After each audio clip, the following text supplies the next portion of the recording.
Yeah. So I would prefer the other option for sure because you don't put Seth Rollins versus Roman Reigns in the second to last match or anything like that on any night. You just don't do that. It would be weird. It would be so weird. But Steven, thank you so much for the super chat. We got.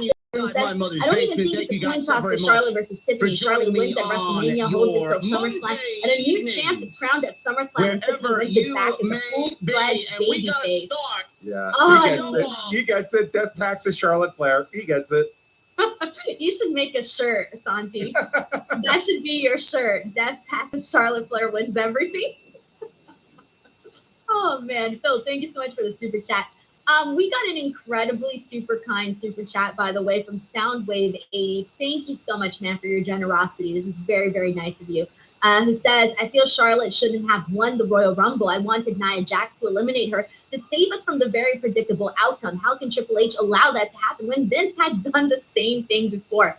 So again, look, I didn't hate Charlotte Flair winning the Royal Rumble only because I knew this would lead to Tiffany Stratton.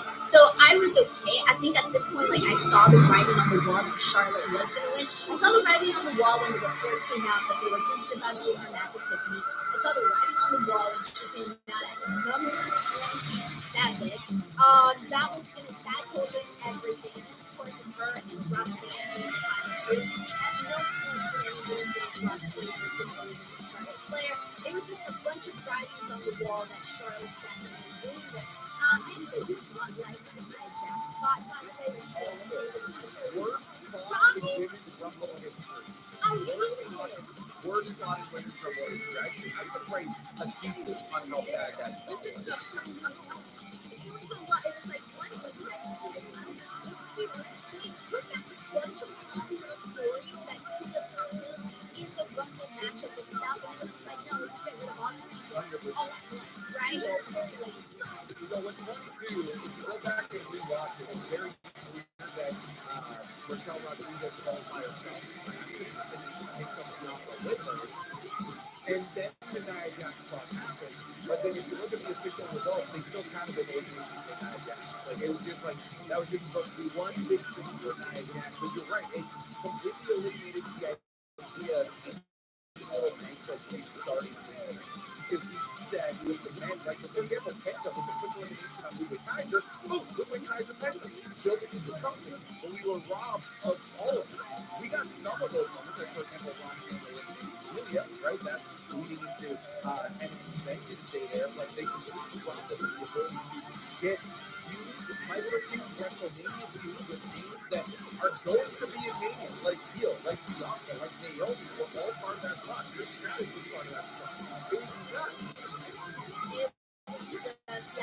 Good. I get what they were trying to do, right? They were trying to do the worst of it, having the rock big now. But I'm like, nah, that should not have Charlotte. But it did not. It really did not. It did not.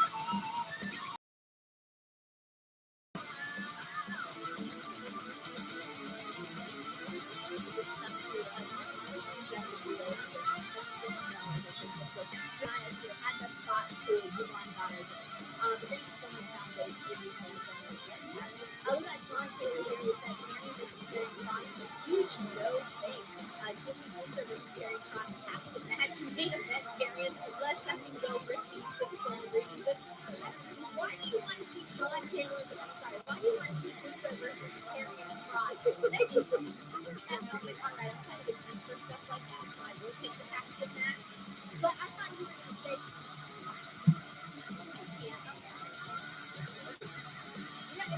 just got you. All right, John, thank you so much for the chat. All right,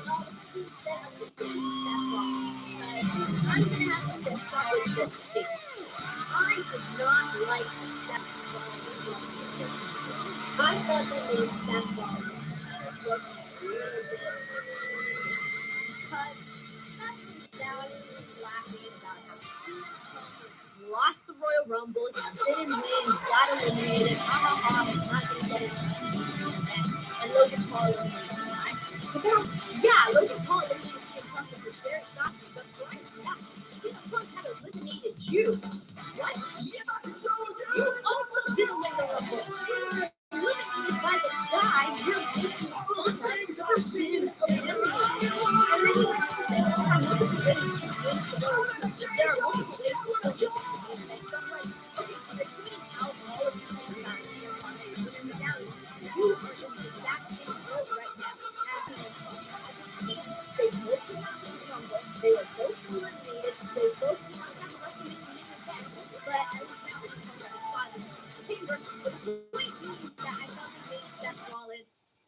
was talking in circles here, and it wasn't connected. I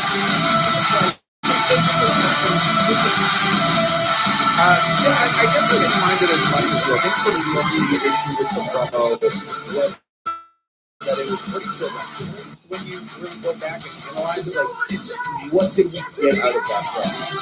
Like, we didn't really get any build up to anything, because I still think they're keeping their cards close to their chest. They don't want us to know what the Seth Rollins matches at WrestleMania. That's like he smacked CM Punk and Roman Reigns.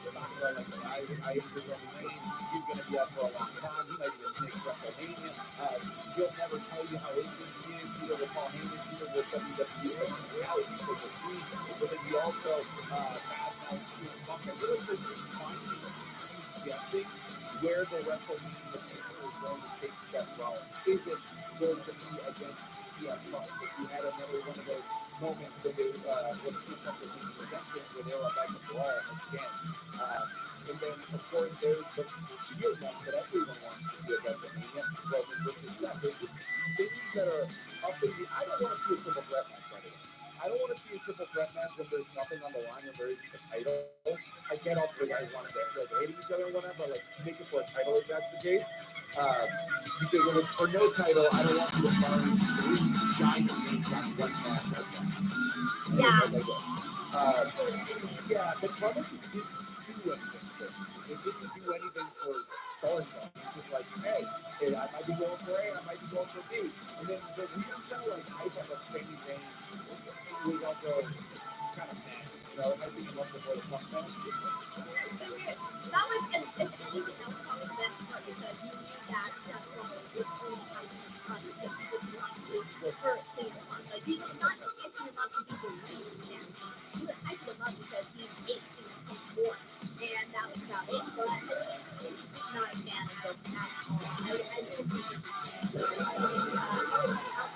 but here's the thing, before we start talking about Justin Timberlake, I do think that he came out on Raw with a pretty big story coming out of I'm sorry, Royal Rumble. And that is Drew McIntyre.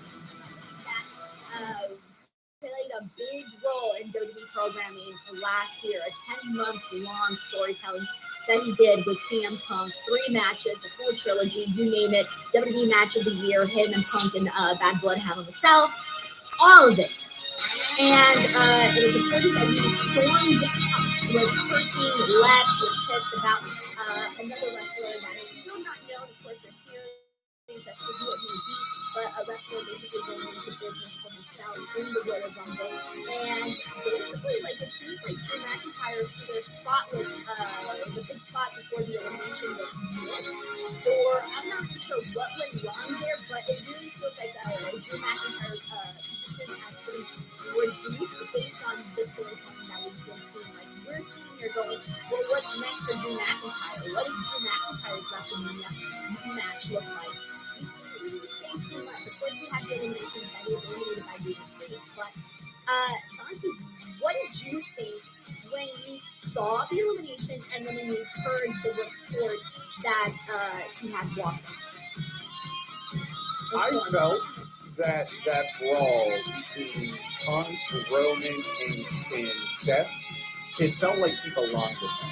Like, based on like all of the stories that were being told and everything coalescing into the Royal Rumble, especially off the back of what happened there on the Go Home episode between Drew McIntyre and Paul Heyman, it just sort of felt like that's where he fit, because that's the caliber of superstar that he is now, right? After the amazing 2024 that he had, like, those are the names. Like, Drew McIntyre is in the same breath of air as Roman, as Seth, as CM Punk now, when it comes to the people that fans want to see. And it just sort of felt like his elimination was just so random, so abrupt, so out of nowhere. I don't know what superstar was that was trying to put themselves over, but even the commentary kind of missed Drew McIntyre's elimination. It was very, go back and watch it. Like, we have Wade Barrett, when Drew McIntyre gets eliminated, is still saying LA Knight's catchphrase. Like, there's just no cohesion. It's like the spot was ill-timed. They just felt so weird and so off. I have seen reports of who Drew McIntyre might be facing at WrestleMania. The reason why EO did not qualify tonight. Don't worry, folks. It'll be okay. And tonight we got the first ever OTS Royal Rumble pool drawing. 3 lucky winners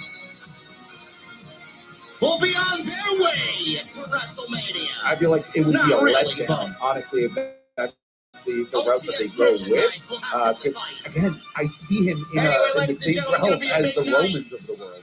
So to not see him in that venue, as same always, where else ecosystem would after the we 2024 be that he drinking? had, Inside my It feels mother's off. basement on this I Monday agree, night. man. I think And that when Drew I walk through McIntyre the has door, done the I want work. to know, what the fuck are you guys drinking? I'll see you over there.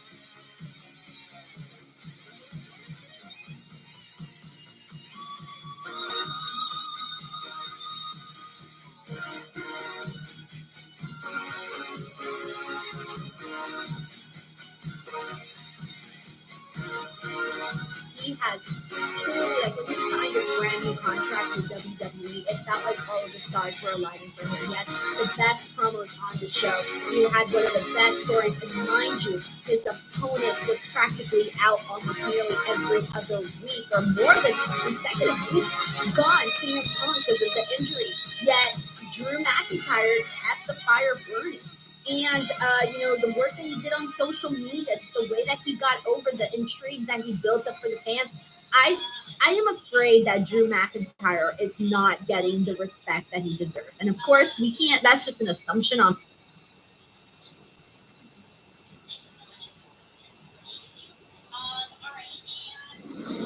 Why has Triple H been so successful?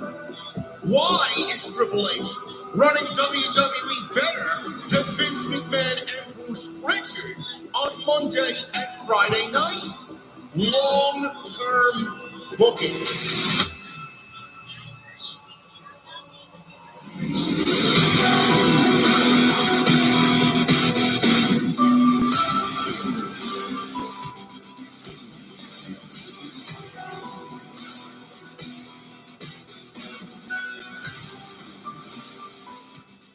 My part, What is going on, based guys? off of Thank you what so we're very much for seeing right joining me right now, here on but I Office Script. This do is agree your with you that Monday Drew should be mentioned Night in the Raw same breath post-show that for you mentioned. February 3rd, Seth Rollins, CM Punk, Cody 2025. Rhodes, I Roman am Reigns, your host, because JD he from New did York. As the always, work to get there coming and to you has live legitimately, from the OTS venue inside my mother's basement. Thank you guys so very much for joining me on your Monday evenings, wherever you may be. And we got to start the show off.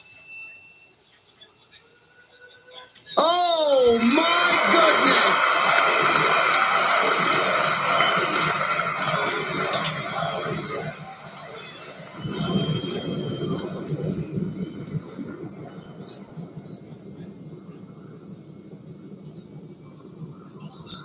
Oh my God, man, what a bomb!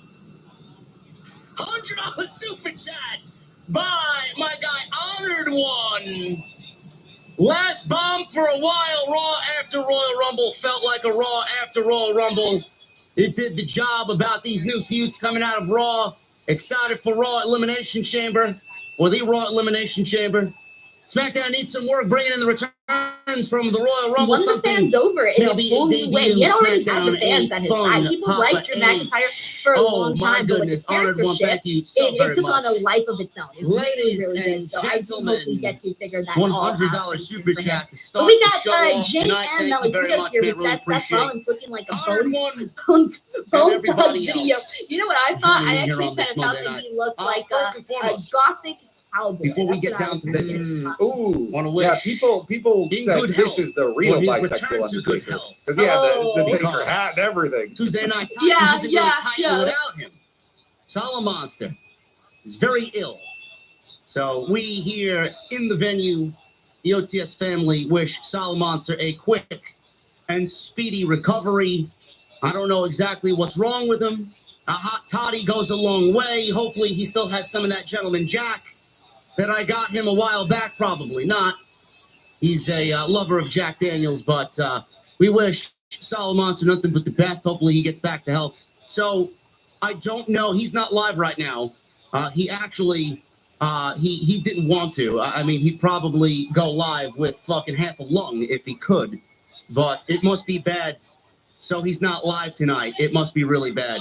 So we wish him nothing but the best. I will keep you guys posted on Tuesday Night Titans Literally. tomorrow We got night. Hocus As of Pocus. right Thank you, now, I JM. don't know Hocus if there's Pocus. going to be a That's show. Cody Payback. I did not want to For bother Hocus him. Pocus If you was guys the saw title his and activity on Brady's legs, social media, he CM had a Punk doctor's versus appointment at Cena some point this Chamber, afternoon. and Roman I versus didn't really want to Fatu, ask Gunther him. versus I want him to Jay. get better. I want him to The relax. only reason I don't say I'll I don't text him think there's tomorrow. Roman We'll versus see what's Fatu going yet. on. I Follow agree me with on the Santi. It doesn't look socials, like it's gonna be, and we will let Seth you guys Rollins. know what's going on with Tuesday Night Cena Titans tomorrow. and Punk, I If don't it think happens, they could if do it that if they happens, wanted it's going to for be a sure. big show. And of There's a course, lot we to know talk their about history, coming up. and that would be phenomenal. But So we I don't will. think they need to run We it back. will hopefully have a show tomorrow, and if not, obviously Jason's health is first and foremost. His health is most important, so that's what we want, to get him back to good health. So Jason, get better, brother. I will talk to you when I talk to you, and I will take over for the Monday night duties here, being that I'm the only watchable show live outside Jason on a Monday night.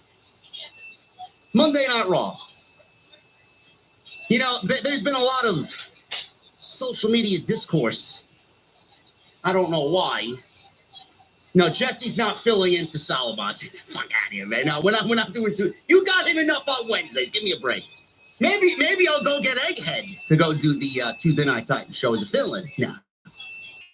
Nah, I think everybody would abandon ship if that's the case. WrestleMania. Even though That's the only thing. If Drew they is a put, good if friend they of put this mine. on another show, I know you guys great, don't like but him, I don't think it uh, has to be WrestleMania we will for that we one. will see what happens. I with the don't. solo I don't matches think tomorrow. Seth versus Cody to me is not as There's interesting. a lot of social media I much rather see discourse Cody in there with on either Punk or X, Cena. on social media in general. Thank you so much, Hocus Pocus. When it Appreciate comes you. to Alrighty, Jey and Uso let me winning go the ahead Royal and Rumble. get into some of the other topics that we haven't touched on. I put my tweet out on Monday. I saw everything, or what was it, Sunday? I put a tweet out on Sunday. A lot of people are upset, and I honestly think they are looking for reasons to be upset.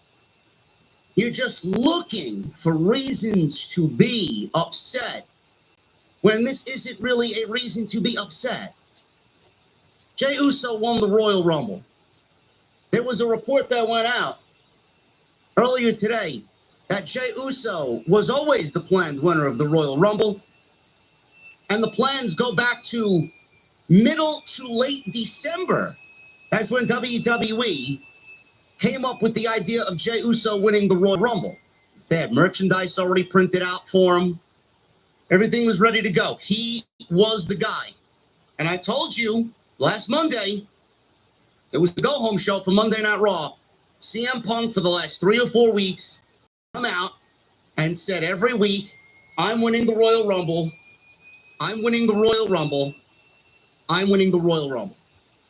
The more you say something is going to happen, the more likely it is not going to happen. This is why I am slightly superstitious when I watch an Atlanta Braves baseball game in October. They're going to win. They're going to win. They're going to win. The more I want them to win, the more I think they're going to win, they don't win. And then they end up getting swept by a fucking team that is basically a wild card team that got hot at the end of the season. And the Braves are a 100-win team, and they fucking get eliminated in the first round. Philadelphia. Never talk about something happening. You're just going to end up being disappointed. We got another $100 bomb here, man. You guys are fucking crazy. Oh, my goodness. Oh, my goodness, man. We got another bomb. Holy shit.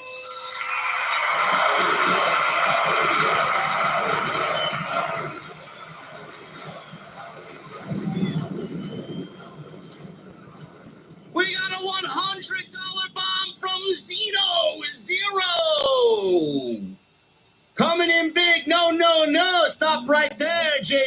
me cook. Jesse, give me the fucking spatula. Hear me out. Jay wins at WrestleMania. Holds it until SummerSlam. Meanwhile, Drew wins King of the Ring. Beats Jay. Holds it till WrestleMania 42.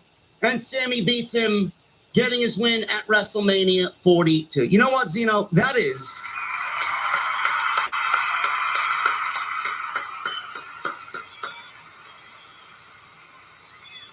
That's a great series of events. Absolutely. Jason and I talked about that last Tuesday on TNT. Being that the Royal Rumble next year is in Saudi, that very well could happen. And I do think that there is light at the end of this Drew McIntyre tunnel, for sure. I think it's going to be fine for him. We'll talk about that a little bit later as well. Jey Uso, thank you guys very much for the support, man. I love the support. You guys have been fucking absolutely, whatever is beyond killing it. You guys are fucking beyond killing it. Love it. Jey Uso. He came out tonight, and you could physically see the emotion in his face.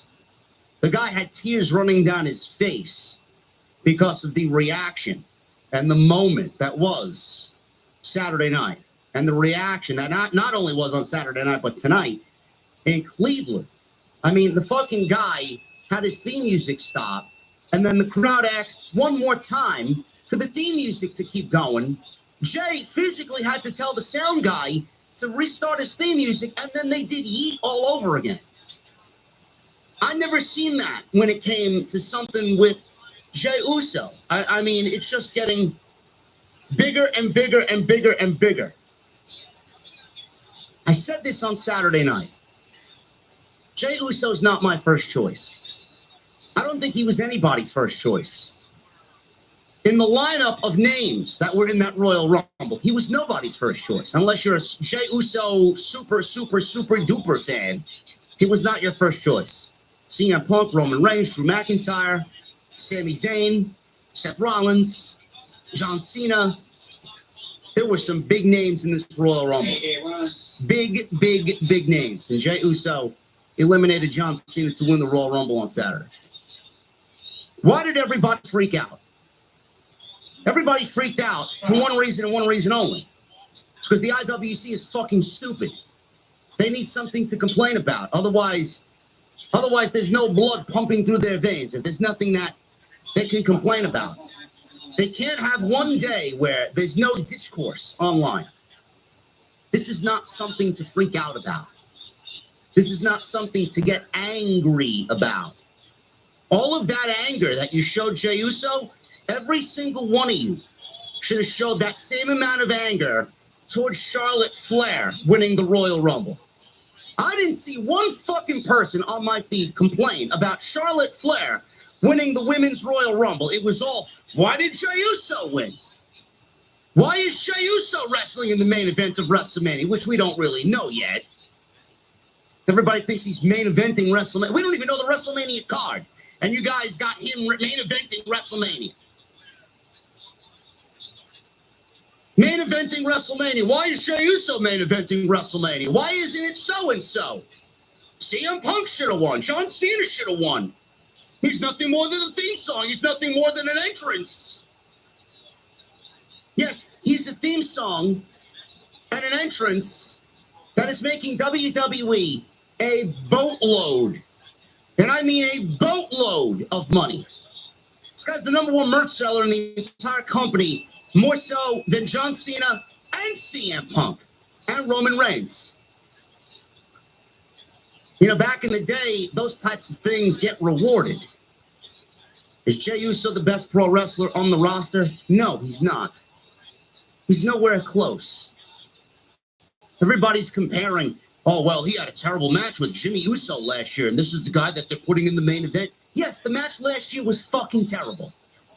Everybody understands that last year's match was terrible. But you are complaining about last year's match and then thinking the same thing's going to happen this year with fucking Gunther. Gunther is not Jimmy Uso. So let's get that straight right there. Jimmy is not anywhere close to the wrestler that Gunther is. Give me a fucking break. That's excuse number one right out the window. Oh, Gunther, he deserves a lot better at WrestleMania. Sure. You can go on and think that. You can go on and say that and use that as an excuse. Fantastic. How do you know what's right for Gunther? Why are you all of a sudden making decisions for Gunther? Who's to say Gunther's not completely on board with this? Oh, I can't believe Gunther's going to lay down for Jey Uso. You do realize that WrestleMania is all about the moment, right? It's all about the moment. Did you see tonight?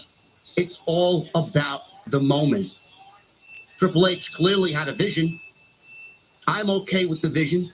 Why aren't you okay with the vision? This man lost 3 times to Gunther. Oh, I don't want to see the same match a 4th time. I'm sorry. Through the annals of WWE history, how many times have Wrestler A and Wrestler B wrestled multiple times? Multiple times. Everybody complained last year when Cody Rhodes and Roman Reigns main evented WrestleMania 2 years in a row. What happened? You all shut the fuck up at the end of that main event last year, didn't you? Absolutely you did. So why would it be any different this year? Sure, there wasn't a lot of story going into their first 3 matches. But if you don't think that there's going to be a story, which you've already seen develop, if you don't think that there's going to be a story going into this 4th match at WrestleMania, then you don't really pay attention to the product close enough to understand what's going on. Who's to say that they're going to main event WrestleMania? The World Heavyweight Championship opened the show last year. Who's to say that it doesn't open the show this year on either night 1 or night 2? The beginning of the show, the beginning of WrestleMania, how you start a show in general is just as important as the way you end it. Those are the 2 biggest spots on the entire show. So why would you have a problem if he opened the show? Oh, he's going to main event WrestleMania. You don't know that for anything. And history has proven that the Royal Rumble winner, more than, it's got to be more about 10 or 11 times. I may be off by 1 or 2, but history has shown that the winner of the Royal Rumble always doesn't main event WrestleMania. Oh, it should have been Punk. Oh, it should have been this one. Should have been Reigns. CM Punk is going to have a bigger match than Jey Uso at WrestleMania. Let the man have his moment. Today I got it from the LA Knight fans. What about LA Knight? He doesn't deserve it. He hasn't worked his ass off. I'm sorry, guys. Don't take your fucking complaints up with me. I don't book the fucking show. All I could do is give you a sense of logic in hopes that you understand. It's not LA Knight's time. It's not anybody else's time. It's Jey Uso's time. I don't want to hear about your LA Knights. I don't want to hear about your fucking so-and-sos who you think should win the Royal Rumble. All of these people are upset because their favorite didn't win the Royal Rumble. Your favorite didn't win the Royal Rumble, and you're acting like a complete bitch on social media. Have I complained about a wrestling storyline or wrestling creative? Of course I have. It's my fucking job. But this is not something to complain about. This is not something to complain about at the magnitude that people complained about it. How many times have I said, even me, the biggest Triple H shill in the IWC, how many times have I said Survivor Series was safe? Triple H played it very safe. December 14th, Saturday night's main event, he played it safe. Then we get to Netflix. January 6th, he played it safe. And then on January 25th, he played it safe.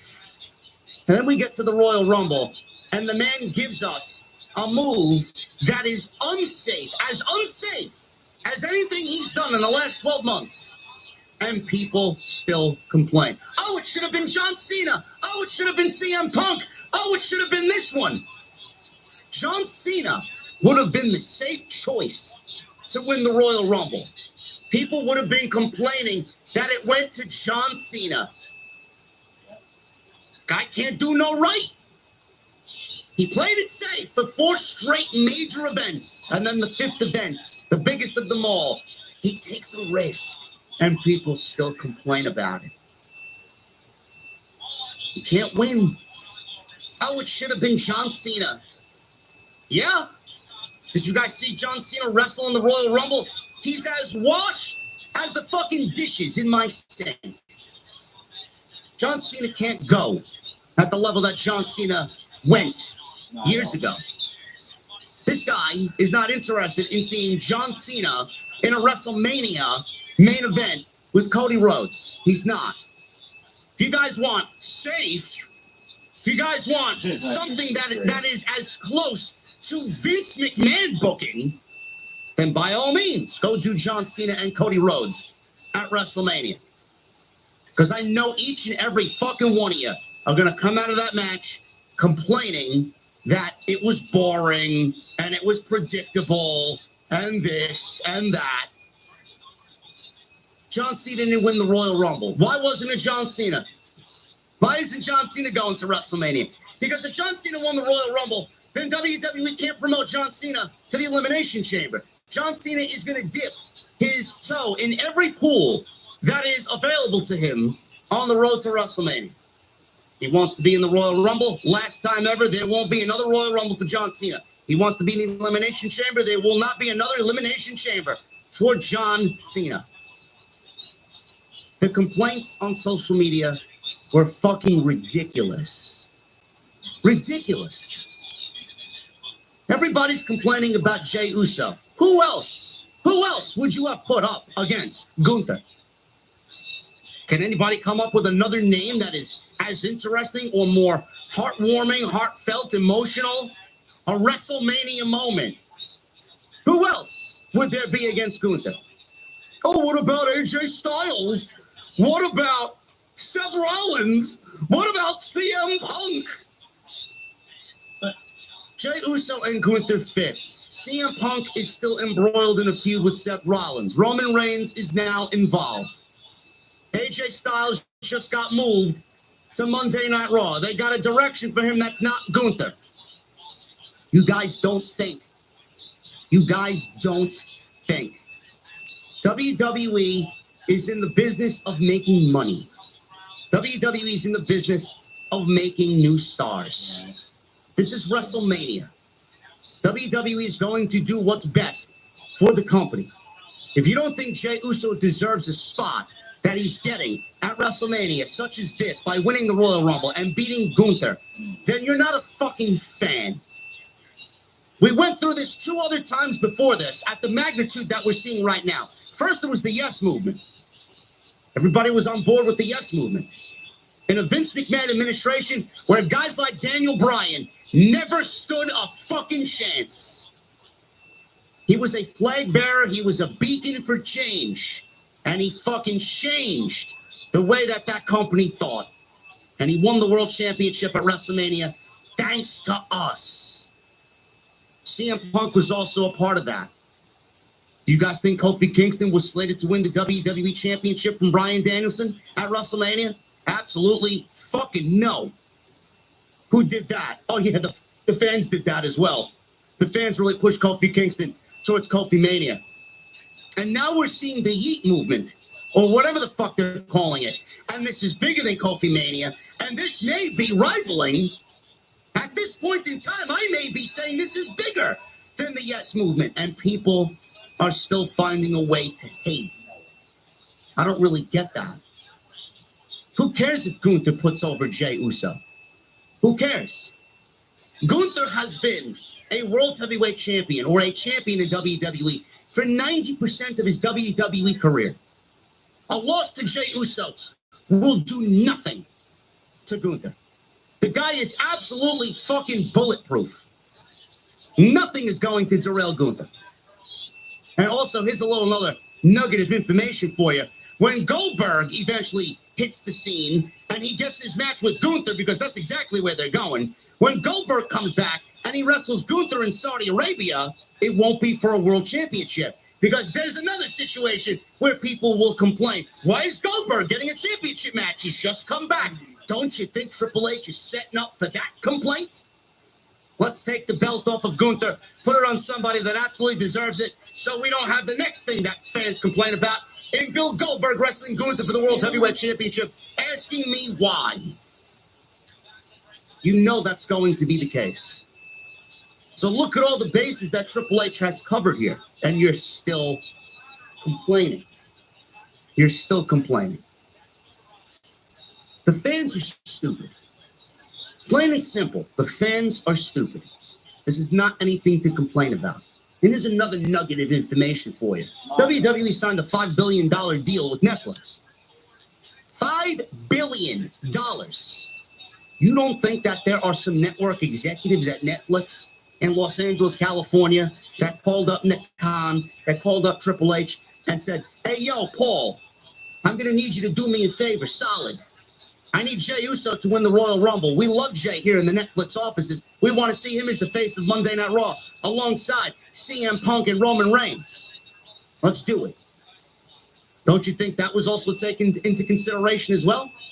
It absolutely was. If you don't think that Netflix had some sort of influence, I'm not going to say that they had the utmost influence. If you don't think they had some sort of influence on what happened at the Royal Rumble, you're fucking stupid. This is a money-making business. All because you watch the other fucking show and they throw fucking hologram on TV and they get no ratings and they draw fucking half of the fucking people that I got in this chat room right now. They're not a business. WWE's in the business of making money. I'm sorry you don't understand that. CM Punk is going to be fine. John Cena is going to be fine. Seth Rollins is going to be fine. Roman Reigns is going to be fine. Drew McIntyre is going to be fine. Everyone's going to be fine. Everyone's going to be fine. And the John Cena thing, cycle back to that before we get into the stream. The John Cena thing. Everybody's like, John Cena deserves a WrestleMania main event. It's his last year. Oh, yeah, who says? Who says? You guys probably last 10 seconds in the fucking sack, blow your load, and then you roll over and go to sleep. There's no in between. There's no enjoying it. There's no having some fun. You guys just want to blow your shot in 1 fucking second. Why would WWE blow their load in 3 months to tell what is John Cena's greatest story in his final year? The guy hasn't even wrestled a singles match yet and hasn't gotten a singles win. Don't you think that should be the fucking story first? We got all year to tell that story. Why blow it in 4 months? And then what happens? He wins? To do what?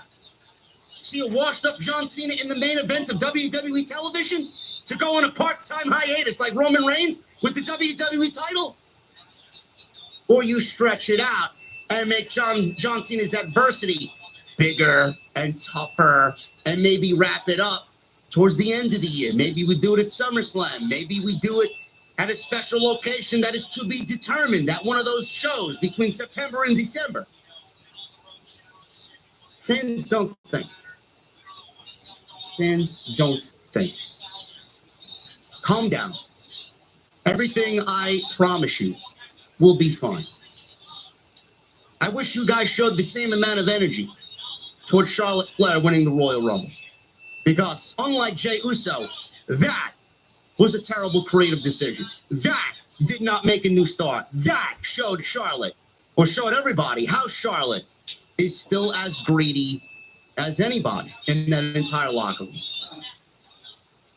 There are bigger things to complain about. This is not it.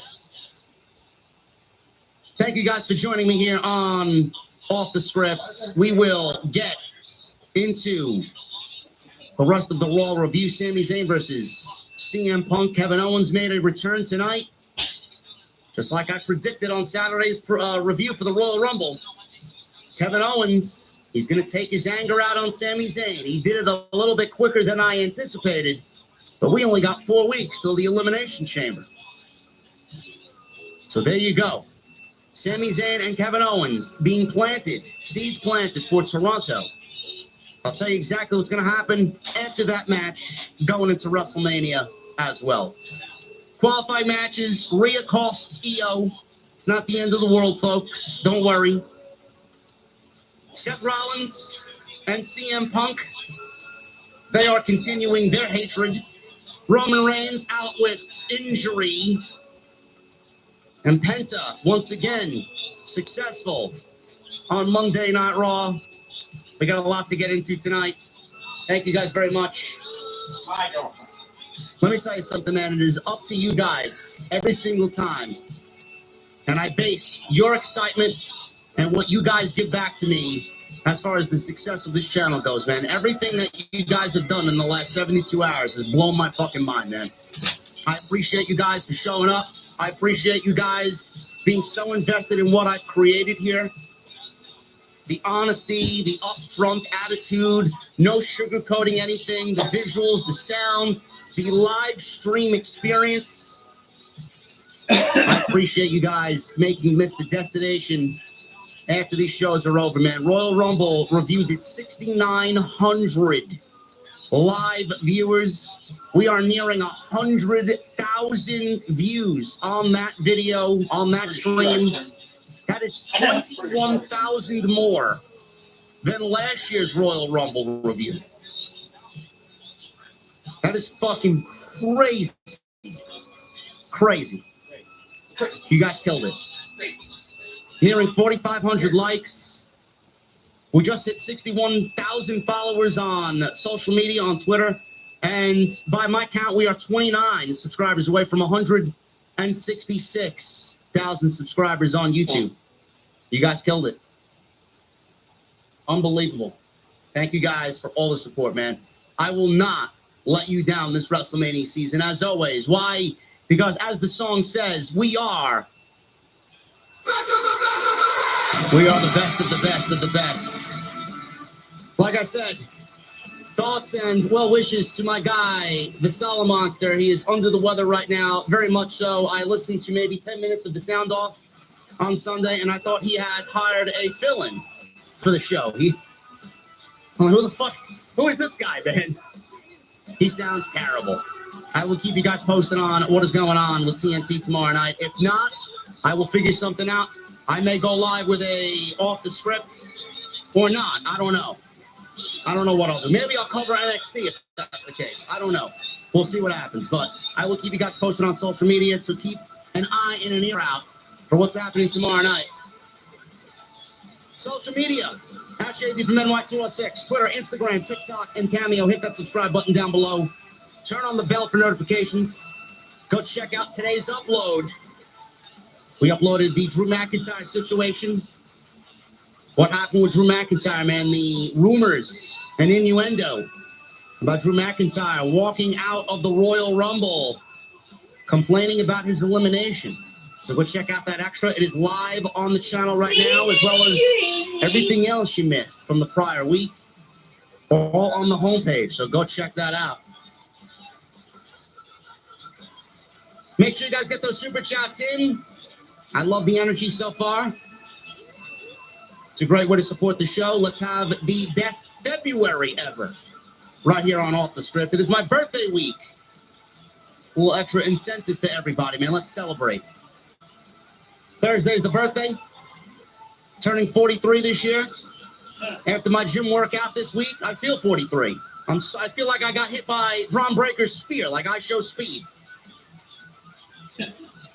Get those super chats in. Tonight's show is sponsored by Blue Chew. BlueChew.com, code JD at checkout. Make sure you guys get your free sample on me. All you have to do is pay the $5 shipping and handling. And later tonight, we will do the drawing for the Royal Rumble pool. Stay tuned for that.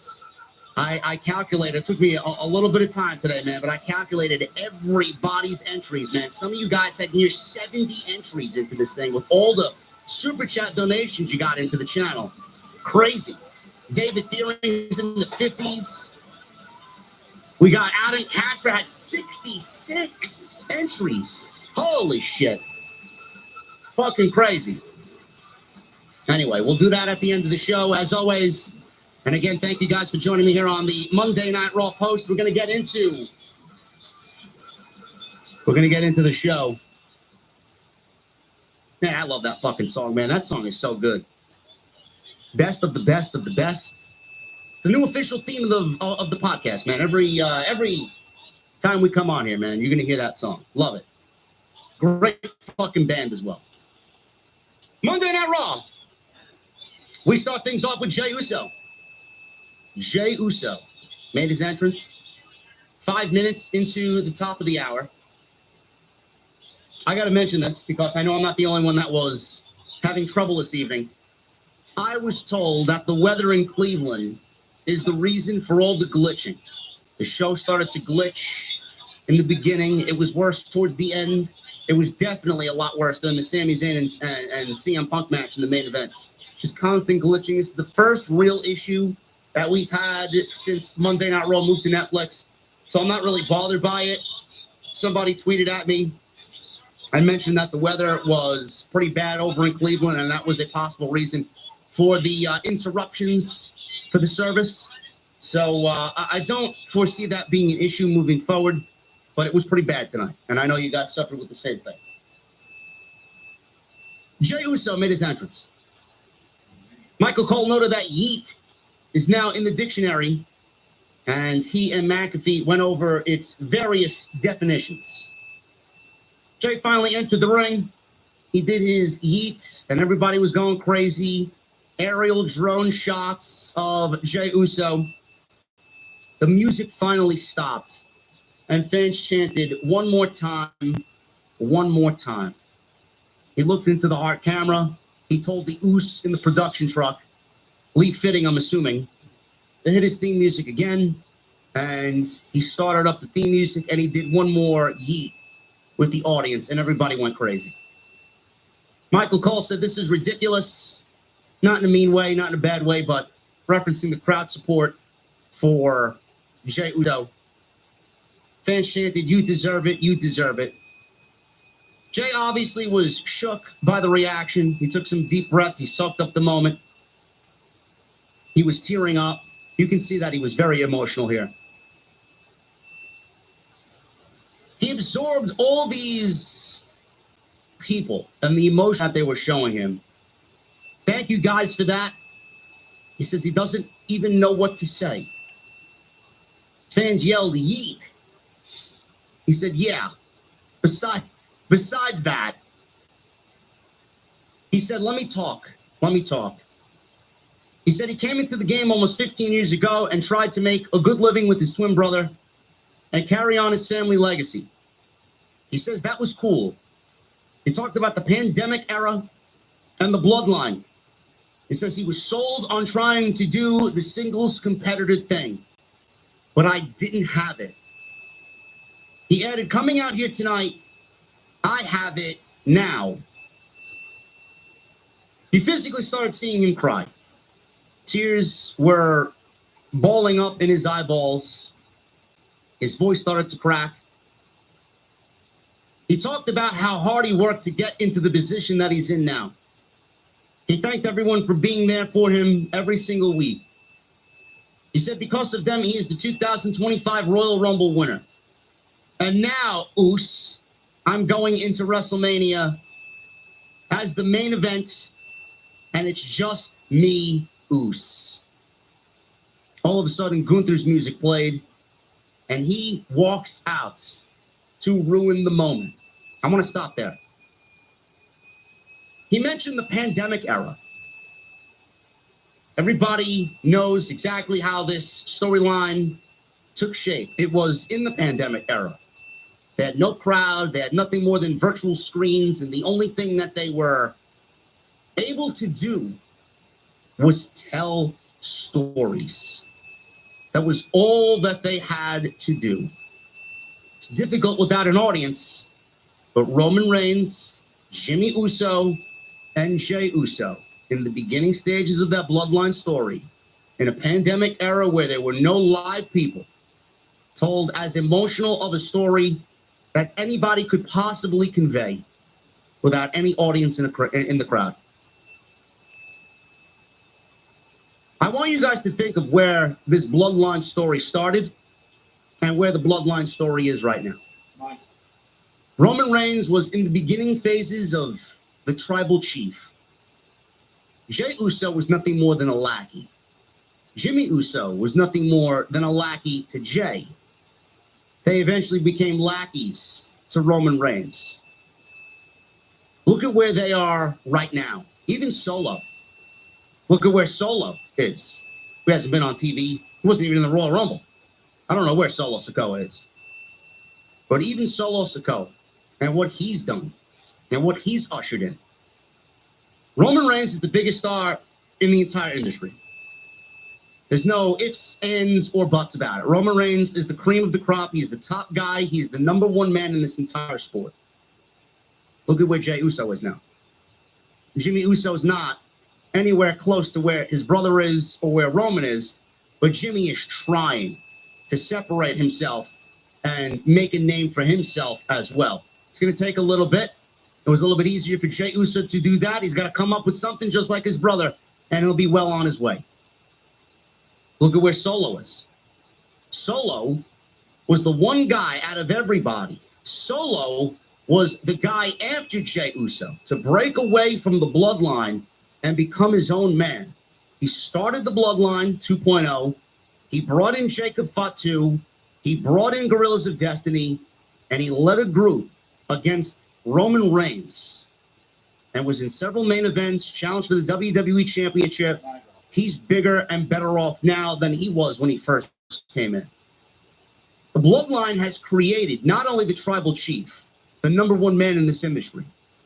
It's created Jey Uso. Look at him now. It's created Solo Sikoa. Look at him now. It brought in Jacob Fatu. He's going to be a future WWE champion. The bloodline story has created star after star after star and a mega star. You may be looking at the greatest piece of business that WWE has ever done in the bloodline storyline.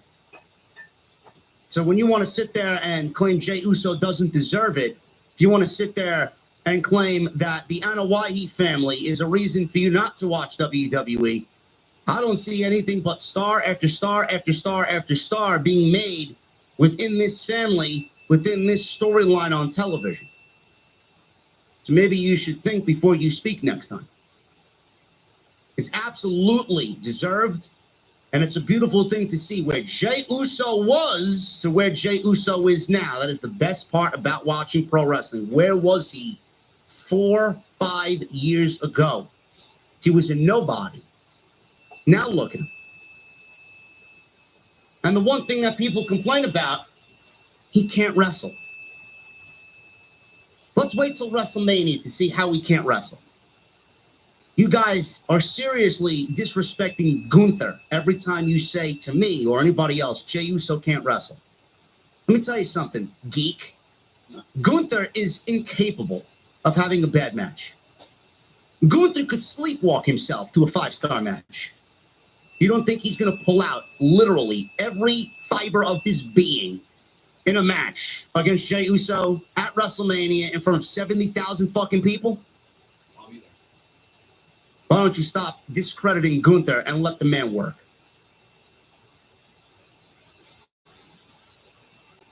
Gunther walked out. He looked disgusted. He said he expected to come out here to congratulate him. In fact, he's not going to congratulate him. He's actually disappointed.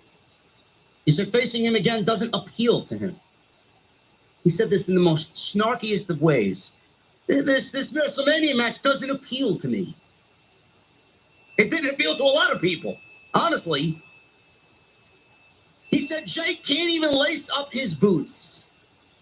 He says he is the world champion and he has learned box office. And he has lured fans into thinking he is in jeopardy. But in reality, he is always in control. This time I refuse to do this with you again.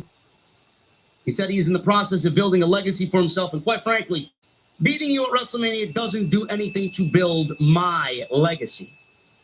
He said beating John Cena, Roman Reigns, CM Punk would have added to his legacy. He said Jey has everything to gain and he, Gunther, has everything to lose.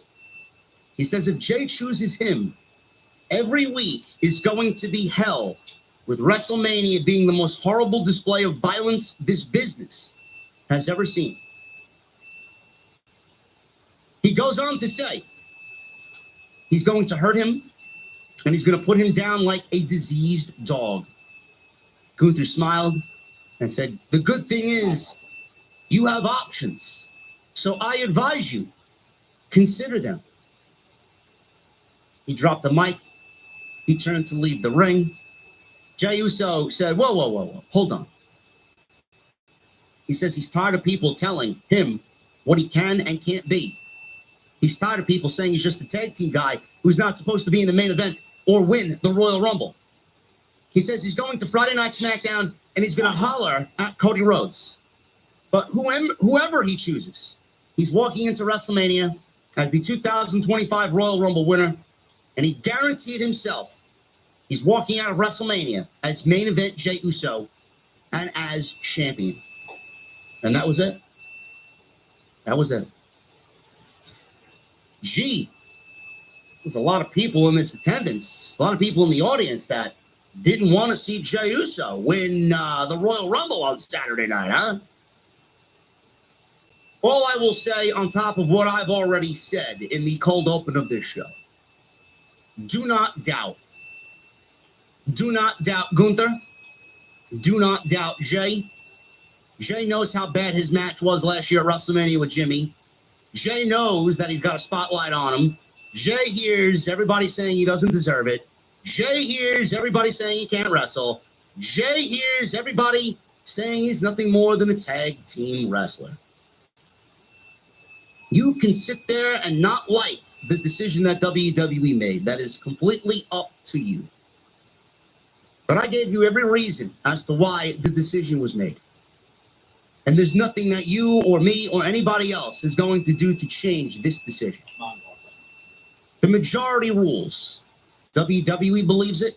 The crowd believes it. The merch numbers believe it. Netflix believe it.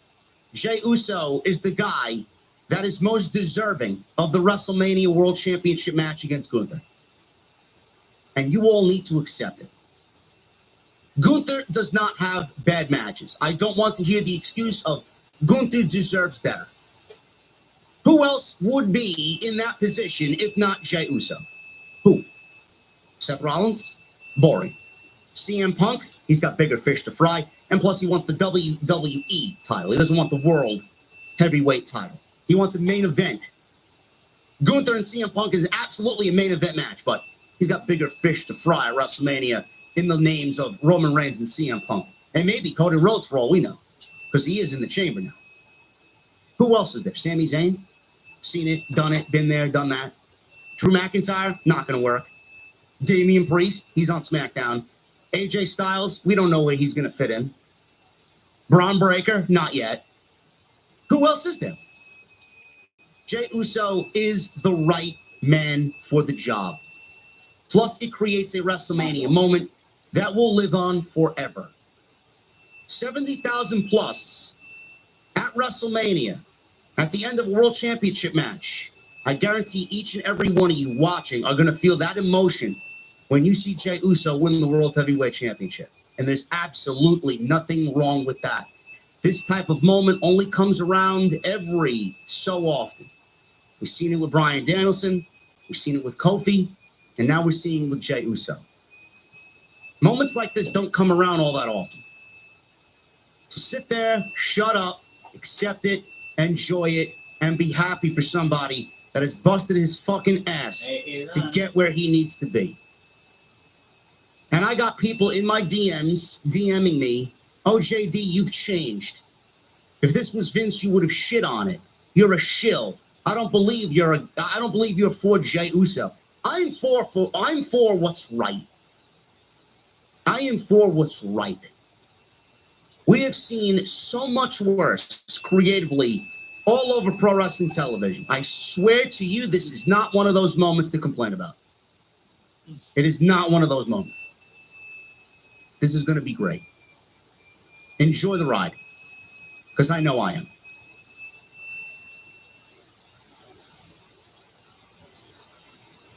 Moving on. Penta. He went one-on-one with Ludwig Kaiser. Penta eliminated Kaiser in the Royal Rumble, and they have a match here tonight on Monday Night Raw. He lasted 6 seconds in the Royal Rumble. I don't see the outbursts or the outrage for Ludwig Kaiser only lasting 6 seconds. There's got to be that one guy every year. Unfortunately, it was Ludwig Kaiser. Does he deserve a lot better? Sure. But every year there's that one guy. So we start the match. Kaiser took control. Penta makes a comeback early. He kicked him. Did Kaiser. Penta did a handstand in the corner.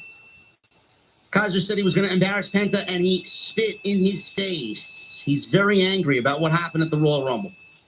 So Penta tossed Kaiser over the top rope, and they basically repeated the spot that they did in the Royal Rumble with Kaiser going over the top rope. So that even made him more angry. So Kaiser punched Penta out of midair on a springboard to the ring apron, and then delivered a Death Valley driver on the ring apron. Starts yelling at Penta, and we go into a commercial break. We come back from break. Kaiser was in control. Penta made a comeback. Started chopping away at Kaiser, and they traded chops back and forth. These were loud chops. Even louder on Penta from Kaiser because he's got that rubberized ring attire that he wears, that leather ring attire. So it's even more snappy when he hits the knife-edge chops. So Kaiser scored a near fall after a springboard backbreaker. Penta comes back. He did a handstand in the corner, held it long enough that Kaiser just sat there. He waited for it, and then he made the cover and posed for the camera. Penta backdropped Kaiser over the top rope. They landed a flip dive onto Kaiser at ringside. We go back into the ring. Penta landed a top rope crossbody for a 2 count. They exchanged more chops. Penta landed a kick to the face. Kaiser landed a rolling senton, which looked kind of sloppy for a near fall. Kaiser set up for a move. Penta countered. Kaiser went for a roll-up. Kaiser went for the roll. Kaiser roll-up. Penta countered into his sacrifice arm breaker. He hyperextended the arm, and that was quickly followed by the Penta driver for a 1, 2, 3. And Penta has had a great first month in WWE as WWE continues to book Penta better than Tony Khan did in 5 years in AEW. Great. Jackie Redmond entered the ring to interview Penta once again and give him more microphone time. She congratulated him on the win and noted he remains undefeated on Monday Night Raw. She asked what the WWE Universe can expect next. He thanked her. And then all of a sudden, Pete Dunne's music hit and interrupted Penta's interview. Kaiser, all of a sudden, jumped Penta from behind as Penta was distracted by Pete Dunne in the aisleway. He blasted Penta from behind the Kaiser. Michael Cole called him a sore loser. He DDT'd Penta. Kaiser left and walked past Pete Dunne, as there seems to be some growing alliance here between the German Kaiser and the Scottishman, Pete Dunne. Or not the Scott, he's British. Scottish. British. The UK gentleman, Pete Dunne. They're like a foreign group forming here with these two guys. I don't know. First of all, I don't know what happened to Kaiser's relationship with Gunther. Maybe they just silently broke them apart. I don't know. But I like the makeup of Kaiser and Pete Dunne. Penta has gotten wins now over both guys. I wonder if he gets a tag team partner and battles them 2-on-2 with somebody. I don't know. But I like where they're going. Nice slow burn for Penta, giving him some, middle of the road challenges here before they move him up the ladder. We don't know what he's got going on at WrestleMania. AJ Styles just hit the scene. That's another match I'd love to see. So I'm liking what they're doing with Penta. They're building him up through winning matches. Gee, what a novel concept that is, man. Holy shit. So good on him. Enjoy seeing him on Monday night. He's definitely one of the best things about the show. Michael Cole. Hey, Ron. He commented on J.D. McDonough landing last week against the announce desk. He took the big fall, the big acai moonsault on the War Raiders. He punctured a lung, and he broke a couple of McRibs in the process. J.D. McDonough is a tough son of a bitch, bro. Michael Cole says he doesn't know how J.D. McDonough survived. McAfee says it was one of the most gruesome things he's ever seen up close. Cole said he's suffered some broken ribs and a punctured lung. He says that's why they say don't try this at home. His new nickname on this channel is JD McBeast. Guy's a fucking beast. Finn Balor. Speaking of McDonough, Finn Balor walked into the Judgment Day locker room. Walked up to Dominic Mysterio, and he didn't even make acquaintances with anybody. Walked up to Dominic, Liv Morgan, Raquel Rodriguez, Carlito's in the back, chomping on his apple. He says he's been gone for 2 weeks, and when he was gone, everything seemed to fall to pieces. He told Dom he not only stole his tag team title rematch, he stole his partner, and now he's out injured. He told him not to call the shots when he's gone ever again. Liv steps in, defends Dirty Dom, and said that if Dom didn't team with McDonough, Adam Pearce was going to take away their title shot. She said the War Raiders hurt McDonough, not Dominic. She said she will get a chance to qualify for the Chamber. She and Raquel are in line for tag team title shot. And Balor said Dom is getting things done for everyone but him. Apparently, Dominic did all these things. He got Liv Morgan a qualifying match. He got them a tag team title match. Balor said Dom is getting these things done for everyone but him. Liv said Dom got Balor a qualifying match in a couple of weeks against Seth Rollins. Balor asked if that really was Dominic who pulled the strings. Dom said, yeah, it's because we're family. Liv Morgan assured Balor that they would listen to him from now on. So relax. She walked away to get ready for her match with Io. Carlito walked up to Balor and Dominic smiling. What did you guys do for me? Dominic then jokingly says, I got you that apple. Could we be looking at a Balor versus Dominic Mysterio match at WrestleMania? Could possibly be the direction that they're going. Balor did not get transferred via the transfer window from Raw to SmackDown. Looks like that he's staying on Raw. Charlotte Flair. She made her ring entrance. Apparently, she raided Seth Rollins' closet along the way. She looked ridiculous. The jacket was 5 sizes too big, and she was wearing some ugly, really, really gaudy jewelry. You need a reason to dislike Charlotte Flair, it is the way that she's presented. I'll get back into that in a little bit. Charlotte makes her entrance. She is more of an android now than she has ever been in all the years I've been doing this show. I believe I saw some tweets floating around on social media that the likes to dislikes ratio on WWE's YouTube video showcasing Charlotte winning the Royal Rumble has a boatload of dislikes. It's like 35,000 dislikes to something along the lines of, I don't know, 12 or 13,000 likes, probably more than that, dislikes. People did not like this booking decision on Saturday night. And they didn't like this booking decision here this evening in Cleveland. Michael Cole asks, which belt is Charlotte going to choose? She gets into the ring. She looks ridiculous. She said a year and a half ago, fans booing her would have bothered her. She's being, obviously booed. People are booing her. Why are people booing her? Does anybody understand in the chat why people are booing Charlotte Flair? It's very easy. This promo did not help.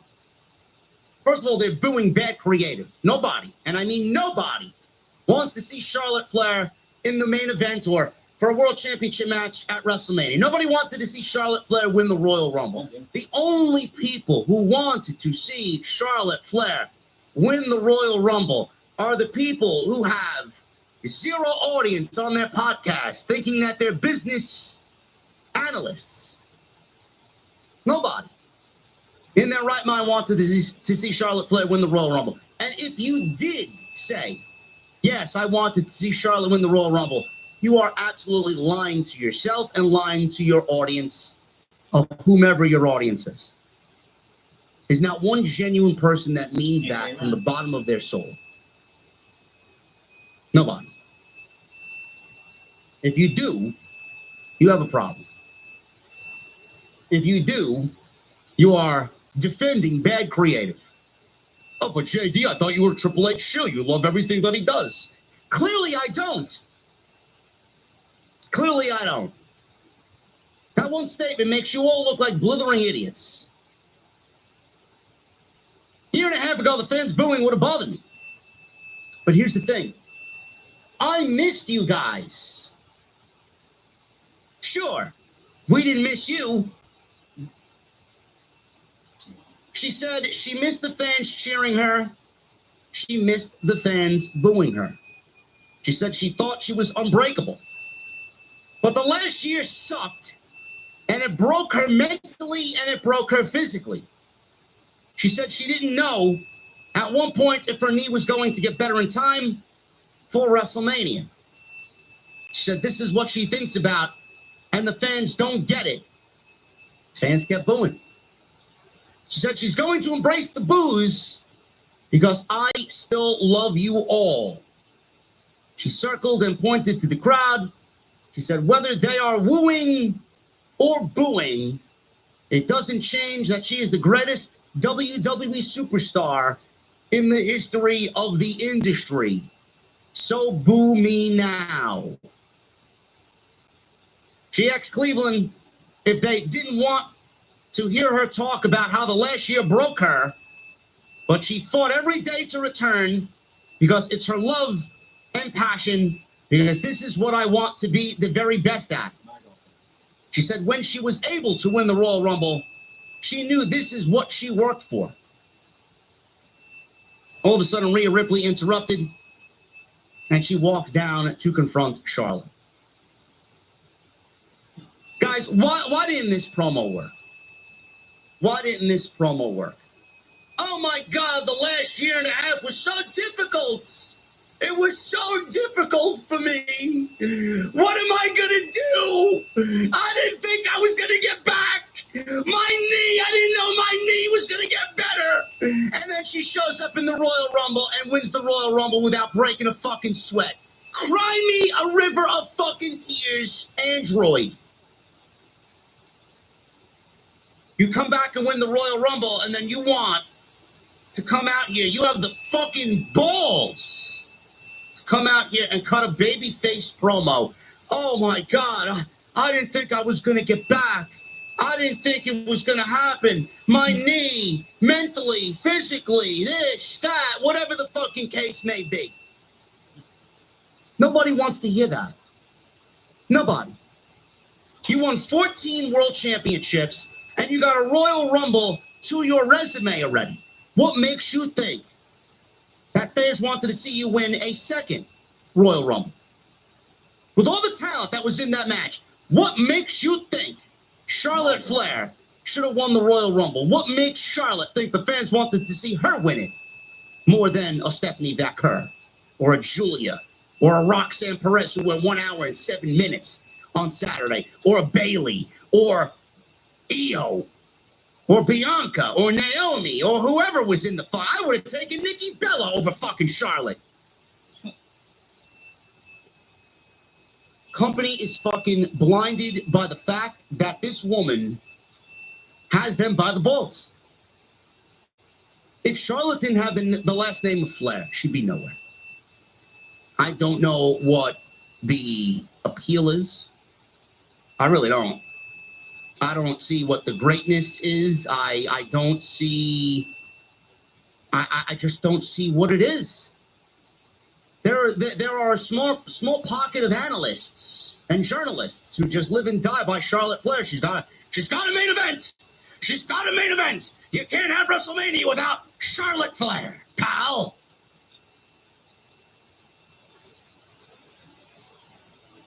WWE made a new star in Jey Uso by winning the Royal Rumble.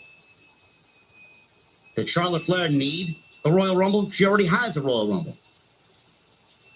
The Royal Rumble win would have been better off for anybody else. The Elimination Chamber exists. She should have won that. I think there'd be less outrage if that happened. I think we all knew that she was going to be in a title match at WrestleMania. I think everybody understood that. But to give her the most important of the matches on the road to WrestleMania is what angered fans. The fact that she came out and cut a babyface promo, believing the fans missed her after winning the Royal Rumble without breaking a sweat on Saturday, delusional. Delusional. Nobody wanted it. Nobody asked for it. I'm sorry. And here's the kicker, folks.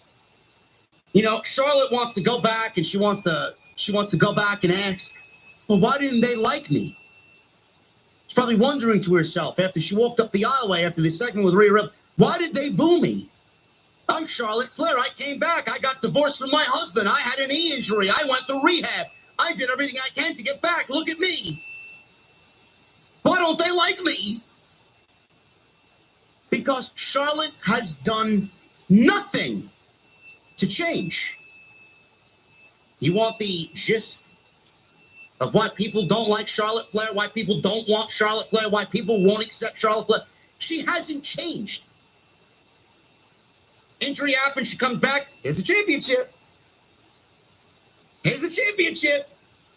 Charlotte in the bank, here's your championship. You don't got to do anything for it. Here's your championship. She goes on vacation to go swim with fucking dolphins. She goes on vacation to go fucking swim with the stingrays. Here you go. Here's a championship. She goes on African safari, petting the fucking zebras and the giraffes. Here's a fucking contract. Here's a world title match. She hasn't done anything to change. It is the same gimmick over and over and over again. I'm Charlotte Flair. I'm the greatest of all time. No, you're not. I don't remember one fucking reign you had in 14. Nothing has changed. She comes out grandiose. Everybody's supposed to look at her as the biggest star in the division. I'm sorry, honey. Those days have passed. We have a new star in the division. Her name is Rhea Ripley. Charlotte is so manufactured. It is not difficult to see. I think I speak for the fan base. I think I do a great job of speaking for the true fan. Charlotte is so manufactured that people are not stupid like Charlotte thinks they are and like WWE still thinks that they are. Charlotte is so manufactured that people see right through it.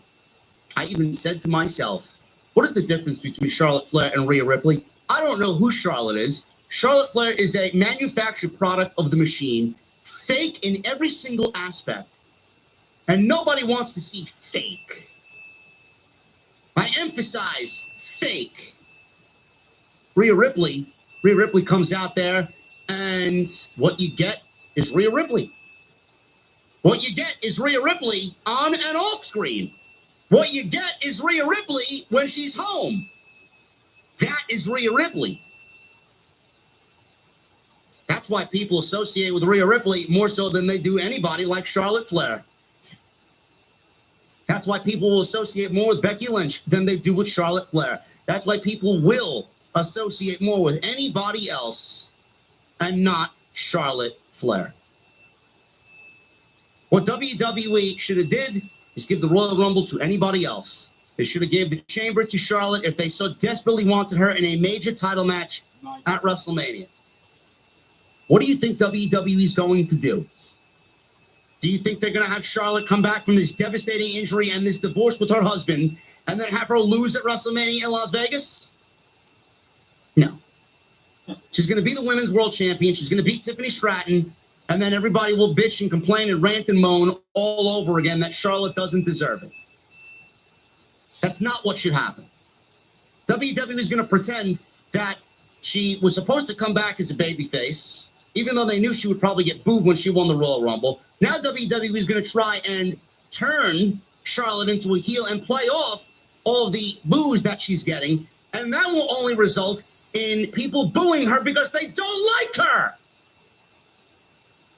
WWE cannot win here. It will only get worse. Tonight is just a small dose of what is going to happen the longer this drags out. The boos, they're going to get louder. They're going to get more abundant. Charlotte being booed and WWE now flipping her from a babyface that they wanted her to return as back to a heel, it is now going to be forced. It's not going to be genuine. They're booing Charlotte as a babyface because they don't want to see Charlotte get everything undeservedly.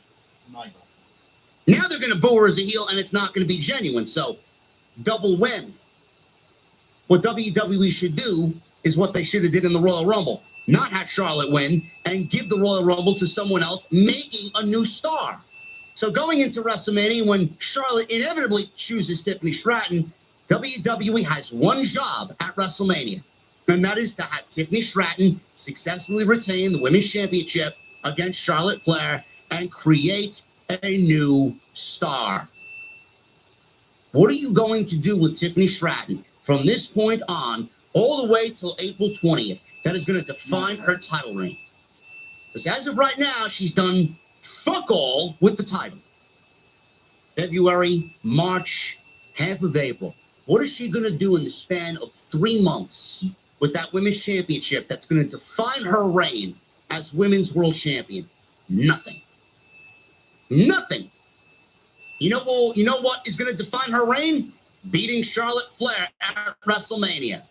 Charlotte's not the one. Charlotte should not be the one. Charlotte is at a position right now where she should be putting over younger talents. The day and age of Charlotte running roughshod over the division is gone. And if it's not gone, it should be. I'm sorry. If you don't like what I'm saying, if you don't agree with what I'm saying, who gives a shit? I don't. Everything I said here, everybody, I speak for you all because I know the majority of you feel the same way. You can sit there and tell me Charlotte's a great pro wrestler. She is. We've seen it. We've done it. We've been there, done that. It's time to move on. If Charlotte was such a team player, if Charlotte really wanted to change, she should have showed up at the Royal Rumble and told Triple H, I want to give back. I want to have Roxanne Perez win the Royal Rumble. I want to have Io Sky win the Royal Rumble. I don't want to win. I don't need it. Did John Cena win the Royal Rumble? John Cena could have easily walked up to Triple H and said, Paul, I want to win the Royal Rumble. It's my retirement year. I want to main event WrestleMania, and I want to go out on top. You don't think they're going to tell him? Sure, John. Whatever you want, bro. It's your final year. We're here to serve you. Did John Cena do that? No, John Cena went up to Triple H and said, I want to put Jey Uso over. Make me final two. Let me get eliminated. That's what he did. Charlotte did the opposite. I need to win the Royal Rumble. I'm Charlotte Flair. Fuck everybody else. Fuck the locker room. I'm not ready to put anybody over yet. Are you ever going to be ready to put anybody over? There are differences to how people work. Charlotte is greedy. John Cena is not. Hope this helps. Rhea Ripley came out. Charlotte says she's trying to have a moment with Cleveland. But hello, mommy. Ripley said, this is my show. She said they might be going to war once again. And when you go to war with somebody, that's when you earn their respect. She said she does respect Charlotte, so please pick me, she says, in a very angry tone. She said last time they wrestled, she beat her. Michael Cole says that they stole the show. They did. It's a great fucking match. Probably one of the best women's matches in WWE history. I take nothing away from that match but greatness. It's great. Charlotte said the first time they wrestled at WrestleMania, she beat her. Ripley said back then she was just a kid. Charlotte said she came out there to get things started, but she jumped the gun. If you guys don't remember the last time they wrestled at WrestleMania, before the last time, it was the pandemic era WrestleMania, where Rhea Ripley, I believe, was the NXT champion, if I'm not mistaken. I could be wrong. But it was the empty gymnasium WrestleMania. She said she has nothing but time. She's going to show up on NXT tomorrow to see if Julia inspires her. Then she's going to go to SmackDown to see if Tiffany inspires her. She said Ripley jumped the gun, and that showed her, Rhea, you're still just a kid. She said on that note, she'd see her next week. Ripley blocked her path to leave the ring. Ripley said saying she thinks she's still a kid means she doesn't respect her the way she respects Charlotte, so please pick me so I can beat the respect into you. She said that and dropped the microphone and smiled. The fact that they even had Charlotte go out there and call Rhea Ripley a kid, I mean, how void of logic are you? The whole Charlotte character is a fucking disaster. A disaster. Creative mess winning the Royal Rumble, showing up on Monday Night Raw, think that everybody missed her, that they're going to cheer her. Nobody wants to see this. Nobody. I can't think of one fucking reason, one situation where this woman appeared humbled or was humbled. This is not going to be the women's title match. She will choose Tiffany Stratton. The fact that she's even thinking about choosing Julia is a joke. So now we got to see Charlotte on TV 3 times this week. Who asked for that? I pray for the NXT talent and the NXT fans. She's going to choose Tiffany. And Rhea, we'll talk about Rhea and where I think Rhea is going into WrestleMania. Sami Zayn. He was backstage, interviewed by Jackie Redmond. She said the Royal Rumble was tough because he got eliminated by Jey Uso. And now he's scheduled to face CM Punk one-on-one for the first time. He says he thought this was going to be his year, but to get to WrestleMania, he now has to beat Punk. She asked if he's had a chance to talk to Kevin Owens. He says he had to break away from this interview because I got to go talk to somebody. And he sees Jey Uso standing off to the side. He walked up to Jey, and Jey immediately said, Uso, I wasn't aiming for you. I didn't mean to eliminate you from the Royal Rumble. That wasn't my intent. Sami told him to stop, and he hugged him and said he knows that. He says he did it, and this moment is his. He said whomever he chooses, he hopes he goes all the way. Jey wished him luck against Punk later. Karrion Kross. He walked up to Sami almost immediately after Jey Uso walked away and said what he did to Jey and what he said to Jey was so touching. He asked what it's like to watch other people living out his dreams. Sami says he's sick of him and they're going to have a problem if he keeps popping up. Kross says he isn't trying to be his problem, but if he wants, he could be. I'll get to that in a second, but we got another massive, oh my goodness.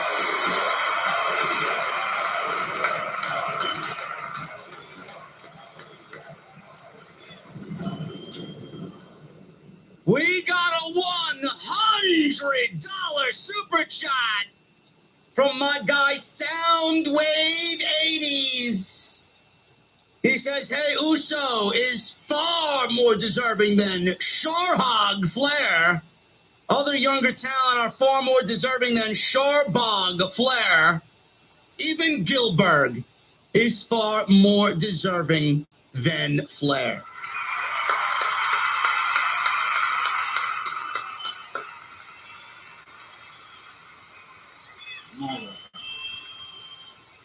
I love it. I love it. Thank you, Soundwave 80s. Thank you for the $100 super chat. Thank you to everybody in the chat tonight. We got 4,200 plus in the venue, and we just hit 1,000 likes. Let's check Let's check if we hit 166,000 tonight, did we? We're 8 away. We are 8 away from 166,000 subscribers on YouTube. So make sure you guys, if you have not done so, hit that subscribe button down below. We may be looking at Sami Zayn's WrestleMania opponent in Karrion Kross. WWE could be giving Karrion Kross a major WrestleMania match. And listen, he needs to work with somebody that is as big of a babyface like Sami Zayn. I think that would help him tremendously along the way. So we may be looking at Kross's WrestleMania match. We may be looking at Sami's WrestleMania match right here. I like it. I think Kross, his demeanor, his attitude, his presentation, his body language, the way he accentuates, the way he dips in with his facial expressions in and out.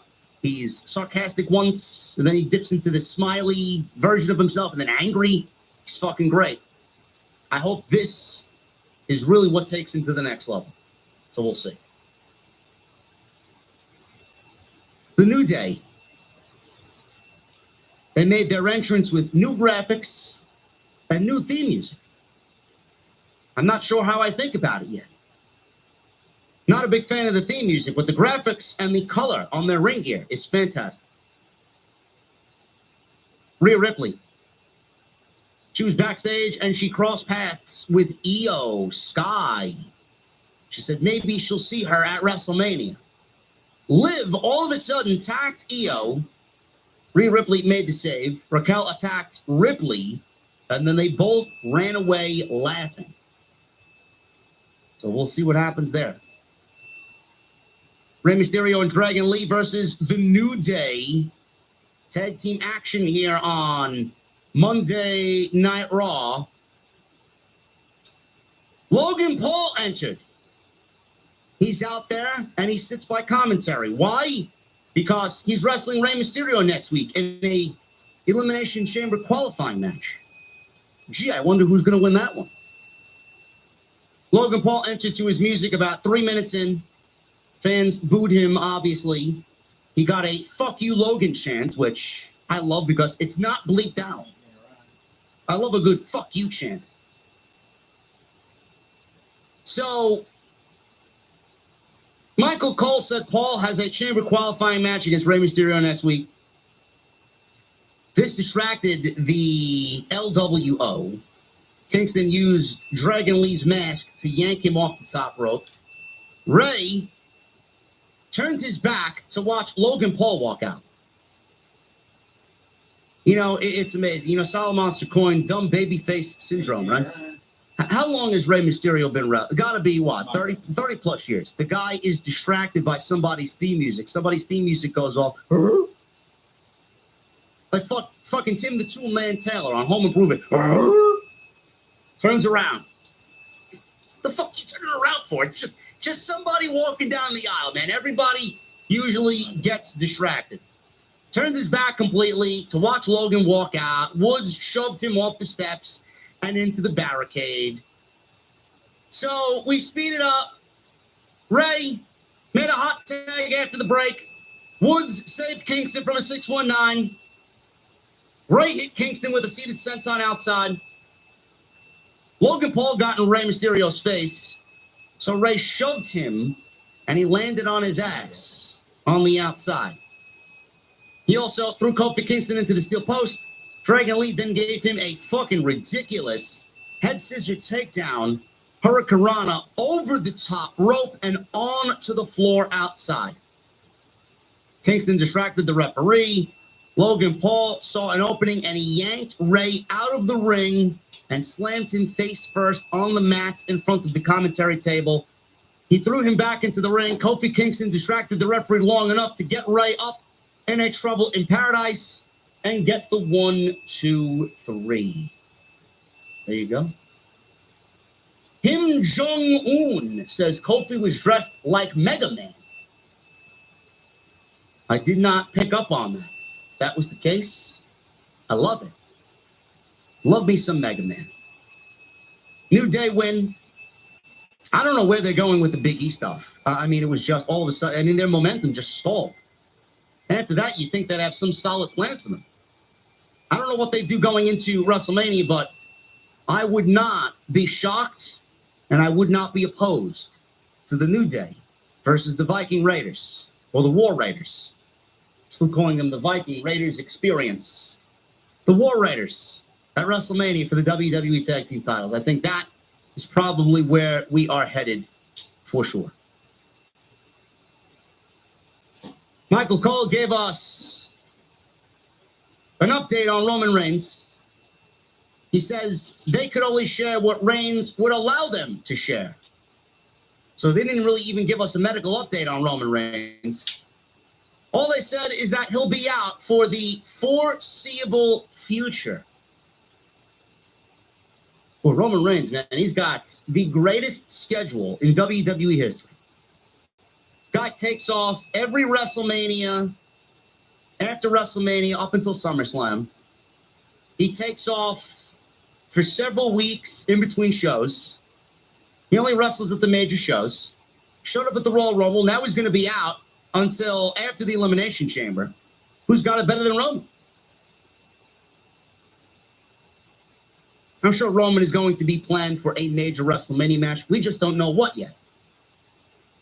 It may be Rollins. It may be Punk. It may be Rollins and Punk. We don't know.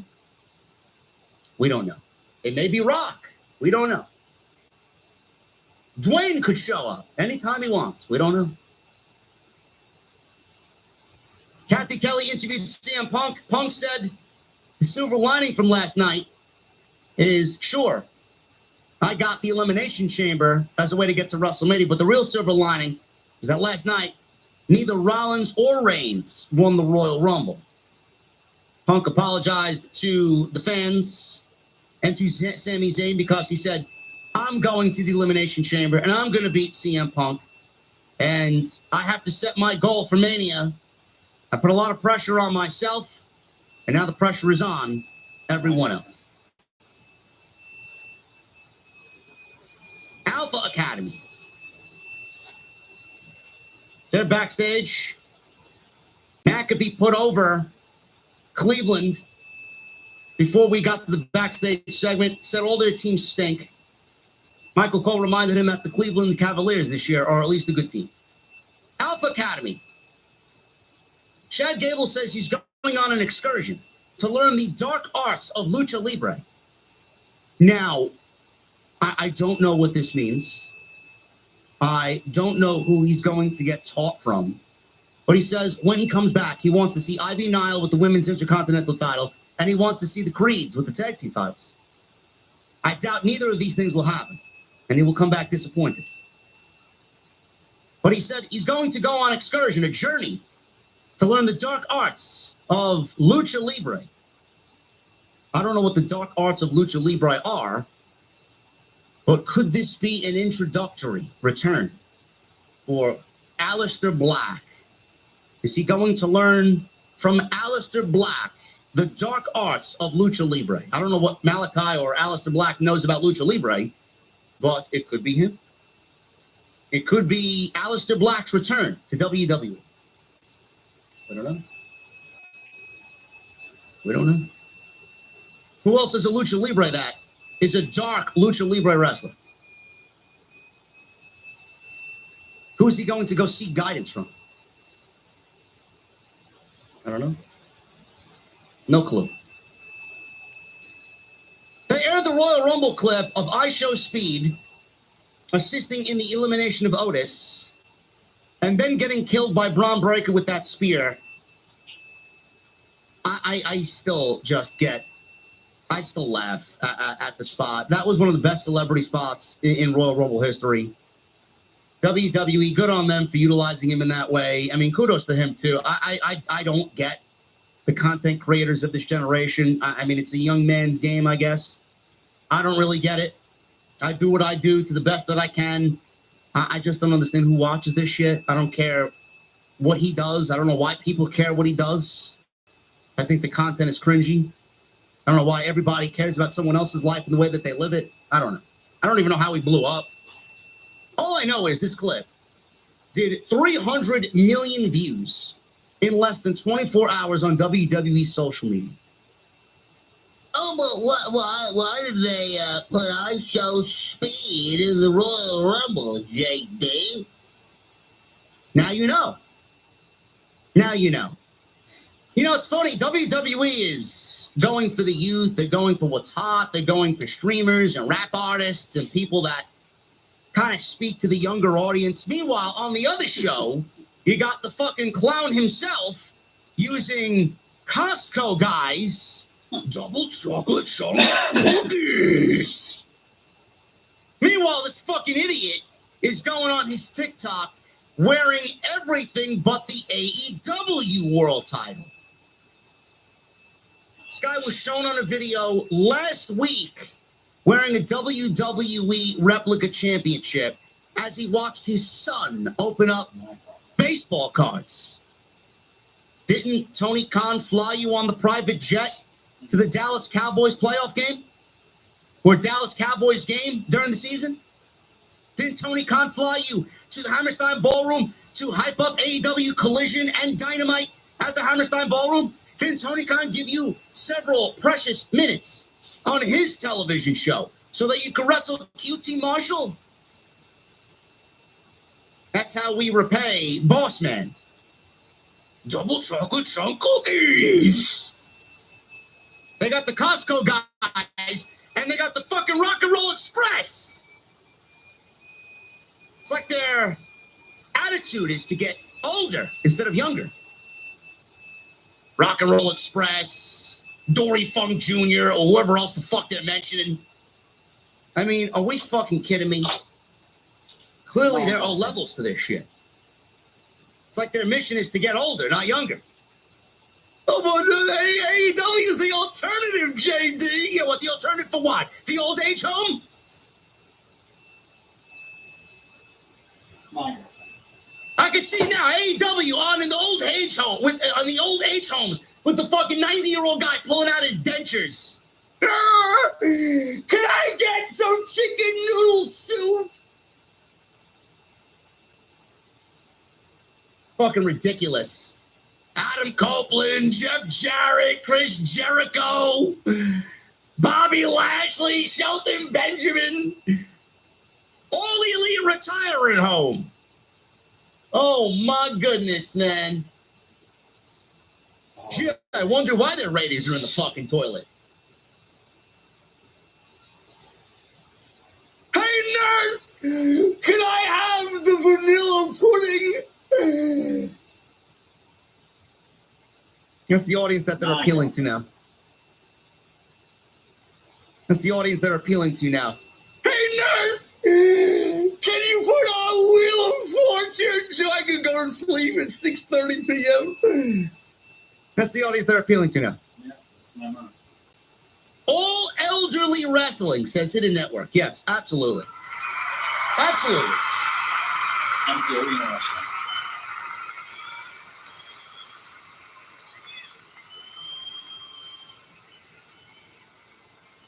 Tony McCann says Elias joined the Righteous. Who? Oh, the fake Wyatt family. Okay. Where were they competing now? On Ring of Honor. Okay, Ring of Honor, man. Holy shit. You know, the only people watching Ring of Honor are Denise and Righteous Reg, maybe. I don't know. I think they got two people left watching them, man. Two. Ridiculous. Yes, 300 million views. Get with the program, TK. Get with the program. Lyra Valkyria. You know. Do I have it? Yeah. Lyra Valkyria. Yeah. Yeah, Lyra. Yeah, she's got a match next week. She's got a match next week. I don't know, Jesse, why do we have birds flying around in my basement, bro? I don't understand, man. Did you leave the door open? Did Titus throw the scraps? Is the kitchen closed? The kitchen's closed. And you threw the scraps outside. Now you got all the fucking seagulls coming on into the fucking venue with the fucking door open. Look at this shit. Lyra. She's going one-on-one with Bailey next week. That's an Elimination Chamber qualifying match. Speaking of qualifying matches, Liv Morgan, she went one-on-one with Io Sky. Elimination Chamber qualifying match. They're starting to give out with the little graphics that they do at the bottom of the screen with the match announcements. WWE is giving out match ratings now for WWE 2K25. Liv Morgan has a rating of 91 in the video. A little too high, man. Liv Morgan's a 91. Jesus Christ, I put Liv Morgan at least. The top of the top for Liv Morgan should be like an 84. Seriously. They gave Io an 89. They rated Liv Morgan higher than Io Sky. Believe that? I don't know who's in charge of the ratings over there on WWE 2K, but clearly they've already fucked up. Ridiculous. This wasn't bad. This wasn't bad. This was a lot better than their Saturday night's main event match. Just going to say, it was. The finish pissed me off, but I see the vision. I see where they're going with it. Io hits a suicide dive. That was the last thing we seen before a commercial break. Liv Morgan took control after the break, knocking her off the top rope. Morgan hit 3 amigos.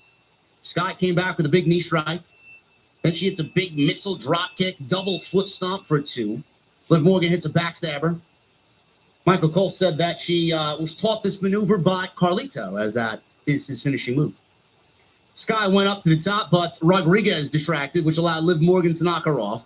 Io fought off Liv, hits a springboard moonsault. Io tried something off the top rope, but Morgan countered into a code breaker for a 2 count. Io came back with a Frankensteiner, Meteora in the corner. She went for the over the moonsault. Rodriguez jumps on the apron to distract her again. This allowed Liv Morgan to get her knees up off of over the moonsault. So, Morgan went for her finish. She went for the Oblivion. Sky countered into a German suplex off the ropes. Rhea Ripley is seen in the distance, running down to the ring to take out Raquel Rodriguez. Liv Morgan grabbed at Ripley's hair as Ripley took out Rodriguez. So Ripley, all of a sudden, turns around and punched Liv in the face with the referee watching. Referee called for the DQ. They announced Morgan as the winner, and that is the way Io gets eliminated from the Elimination Chamber qualifier.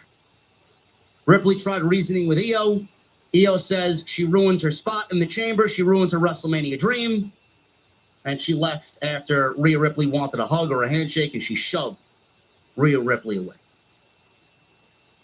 Was the ending stupid? Yes. Yes, it made Rhea look like a geek for ruining Io's moment, not knowing what she did in the time that she was out there. But I could see the vision.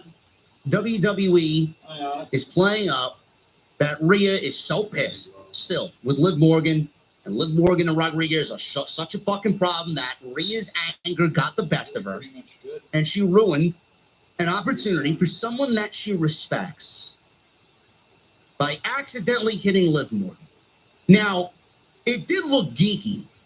It did look a little silly on Rhea's behalf, but it almost came off in a way where I don't want to. Obviously, this was all planned, and this was the way that it was supposed to happen. But it almost came off as if it was not supposed to happen. They played it off in a way where I thought she fucked up, because it's just the whole vibe around it. It just felt like it wasn't supposed to happen, and then they had to change the match outcome on the fly and give it to Liv and not Io. But obviously, this was planned. But it came off as if it wasn't.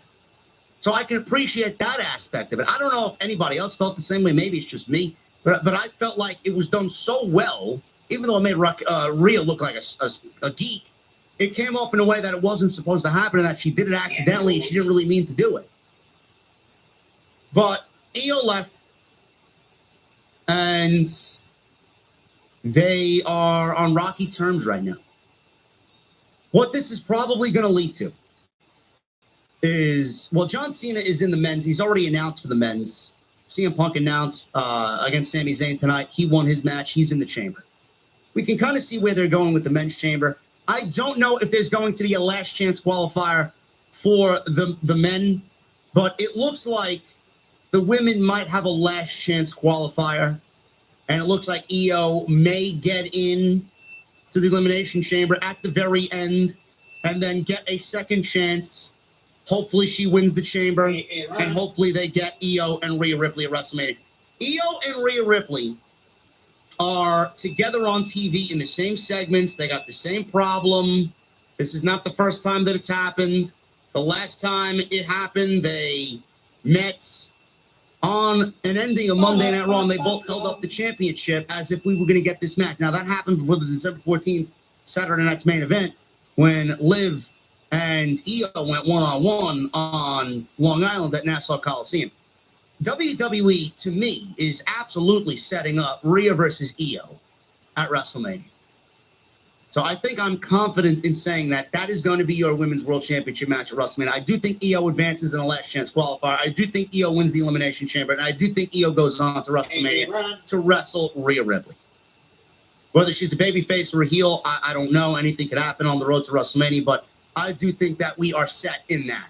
And Charlotte, I know they teased Charlotte and Rhea Ripley. I know Charlotte's going to NXT to go confront Julia. Not going to happen there. But it's nice that they're giving Julia some rub, I guess. And Charlotte's going to SmackDown. I do think at the end of that, she chooses Tiffany Stratton. So those are going to be your two women's matches. And then whatever other women's matches happen, I predicted. We talked about this on TNT with the Solid Monster. I think Becky's going to come back before WrestleMania. I think we're going to get Becky and Lyra for the Intercontinental Championship. We may get Jade Cargill and Bianca Belair. We don't know yet. That's another story that's got to play out. So we got some women's matches on the horizon for WrestleMania. So I do think that it is going to happen that way. Kathy Kelly interviewed the War Raiders. They said J.D. McDonough earned their respect. Chad Gable and American Made interrupted. Gable called them pathetic for injuring a stud like McDonough and running away, just barely clinging to their belts. They said they weren't championship, or he said they weren't championship material. Unlike his boys, the Creeds, Ivar told them to be prepared to go to war if they wanted the titles. And it looks like we got a setup for that match. That should be great when it does happen. War Raiders versus the Creeds, sign me up. Gable told his team, guys, I have to leave for a bit. I'm going on a quest on my own to conquer the dark arts of Lucha Libre. Again, Malachi. Might be Malachi, Aleister Black. We don't know. See what happens. There was a video package for AJ Styles. Adam Pearce says he made one more move before the transfer portal closed and announced that Styles was now a member of the Raw brand. He'll be on the next week's show. Braun Breaker entered. He advised Adam Pearce to keep Styles away from him. Braun also wanted to know what was next for him and didn't think Pearce was showing him and the title any respect. They left to go discuss what's next for Braun Breaker. I don't know. Is Braun Breaker going to get a one-on-one match with Penta at WrestleMania? They teased that last week. Is Braun Breaker going to get a one-on-one match with AJ Styles at WrestleMania? We don't know. A couple of options to work with there. Should be fun. Sheamus is another one. We could get Sheamus and Braun Breaker. I think that's the match I go for. Give Sheamus the IC title. Maybe we get a multi-man match. Penta, Styles, Sheamus, Breaker. I think it should end with Sheamus winning the IC title at WrestleMania. Seth Rollins. This guy tonight came out dressed as Jeepers Creepers. Where'd you get those peepers? Jeepers Creepers. Where did you get those eyes? That's the way he came out. Came out dressed as Jeepers Creepers without the scary face. Got the top hat, he's got the glasses, he got the black leather coat. Rollins entered wearing his ridiculous Jeepers Creepers outfit. He said it stung that he didn't win the Royal Rumble, but he was happy and proud of Jey Uso. He loves seeing good people get what they deserve. He also loved that Punk lost. He loves seeing a scumbag and a piece of trash get dumped by that idiot, Logan Paul. Rollins said Reigns also lost and may not make it to Mania after all. Hey, Rod. Reigns was hurt, but Reigns and Heyman wouldn't admit it. WWE wouldn't tell them the truth, but Rollins knew that he hurt Reigns. Rollins wasn't in the wrong because for the past 4 years, Reigns has done nothing but hurt those close to him. Reigns has a limited schedule, so if anything, Rollins did him a favor. Rollins set his path to Mania, now went through the chamber, and he had a qualifying match in a couple weeks against Finn Balor. Rollins wanted to talk to Sami Zayn and called him out. Rollins is speaking to Sami Zayn. Rollins led the crowd in a chant for Sami. Rollins admitted that they haven't seen eye to eye lately, but that was in the past. Their future could be the Chamber or even WrestleMania. But Zayn's immediate future was Punk. Everyone knew Rollins hated Punk, but Rollins knew how much Zayn hated Punk as well. Rollins said Zayn put on a brave face at War Games, but tonight was not the night for that. He reminded Sami that Punk said he wasn't on his level. Punk was delusional if he thought that. Sami Zayn was a main eventer at WrestleMania. Zayn was also a good person, something Punk has never been. Punk wasn't on Sami's level because Sami is levels above. Rollins wanted Sami to keep Punk out of the chamber. People like Sami belonged in the match, not Punk.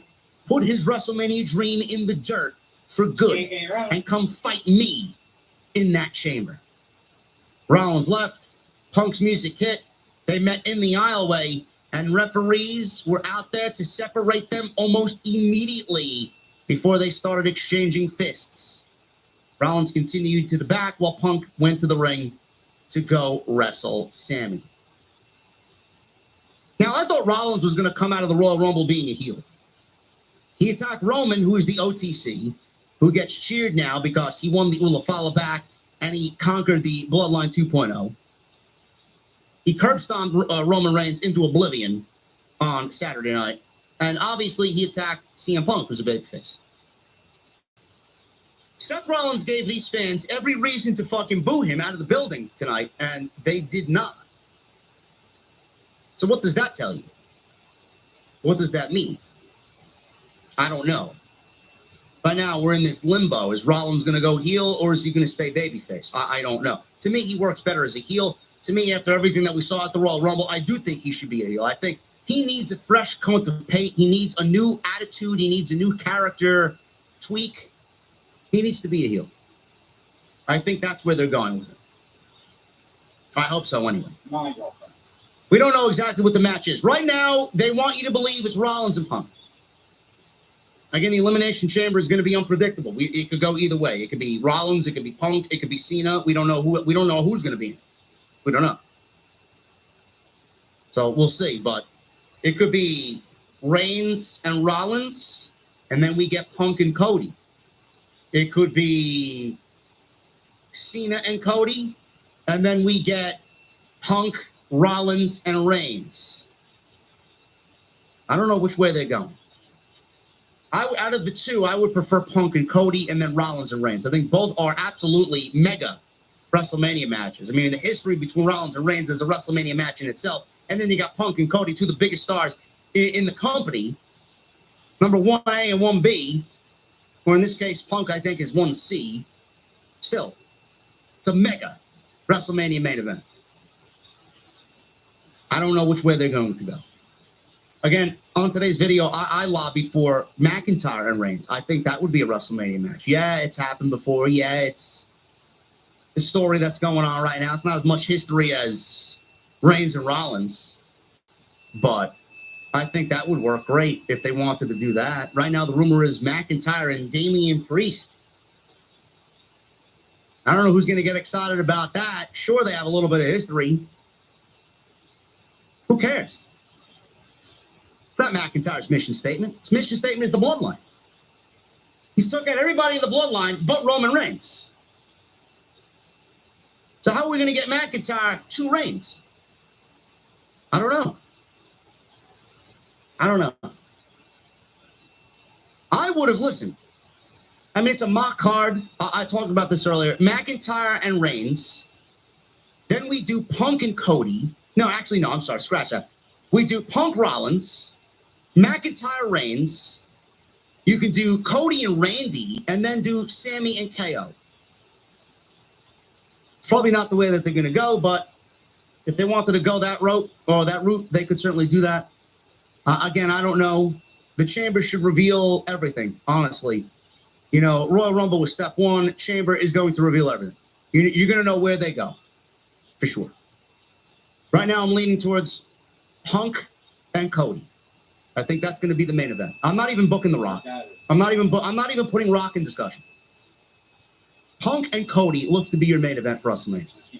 And Punk may get his WrestleMania main event after all. Drew versus LA Knight.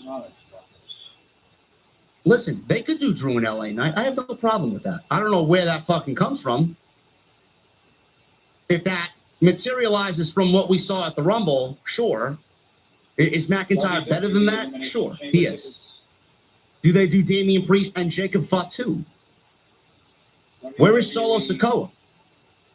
What is he doing at WrestleMania? Is he injured? Legitimately, is he going to miss WrestleMania? I don't know. A lot of what ifs.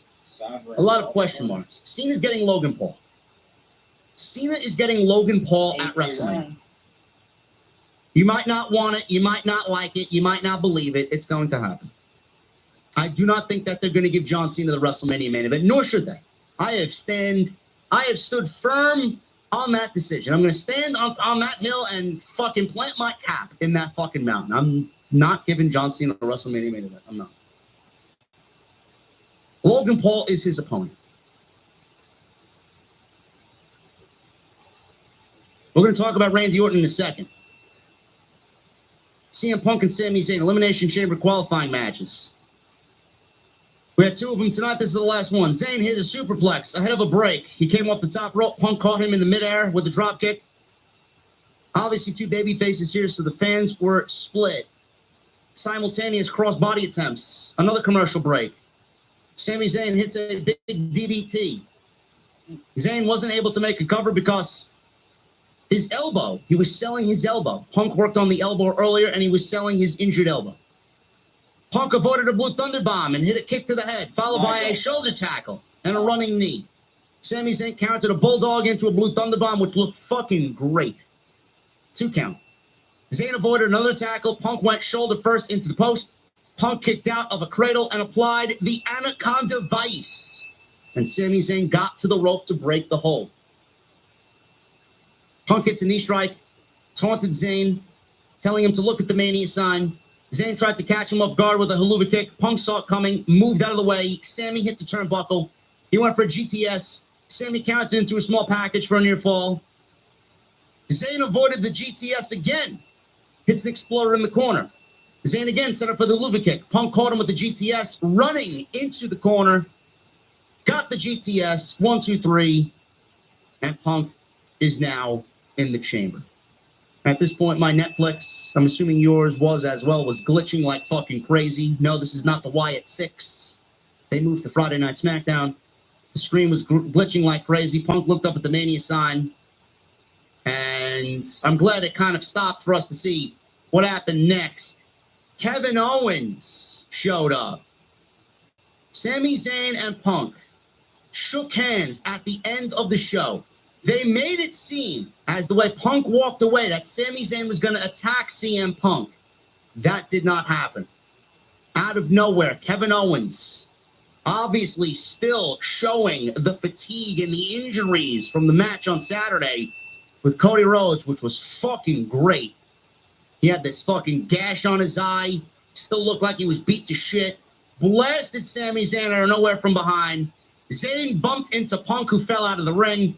Owens then gives Zayn the package pile driver, and the show ended with Sami Zayn pile driven into oblivion and a shot of Owens wearing a Sami Zayn Forever t-shirt as Monday Night Raw went off the air. I'm glad that we are on the road to Sami Zayn and Kevin Owens, because clearly that is going to be the match for the Elimination Chamber in Canada, in Toronto. And man, oh man, you're gonna get 40,000 people going crazy for Sami Zayn and Kevin Owens. I said this on Saturday during the Rumble review. Where's Randy Orton? Why isn't Randy Orton in the Rumble? Randy Orton, where is he? He'll be back. He'll be back to save Sami Zayn from a beatdown from Kevin Owens at the Elimination Chamber. And Randy Orton's going to help Sami Zayn beat Kevin Owens. And Kevin Owens and Randy Orton are going to be one-on-one at WrestleMania because of what happens at the Elimination Chamber. What Sami Zayn does at WrestleMania is anybody's guess. There's only two opponents for Sami Zayn at WrestleMania.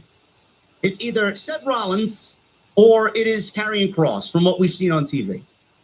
And it's not going to be Seth Rollins because Seth Rollins mentioned Punk and Seth Rollins mentioned Roman Reigns. It could be Reigns and Rollins. It could be Rollins and Punk. It could be Rollins, Punk, and Reigns. We don't know. But Sami Zayn and Kevin Owens will take place at the Elimination Chamber. We will see Randy Orton in 4 weeks in Toronto at the Elimination Chamber, saving Sami Zayn. And then we will finally conclude Kevin Owens and Randy Orton, and they will be one-on-one at WrestleMania in Las Vegas. That is the way it is going to go. I'm all right with that. Tie up those loose ends, bro. Tie up those loose ends.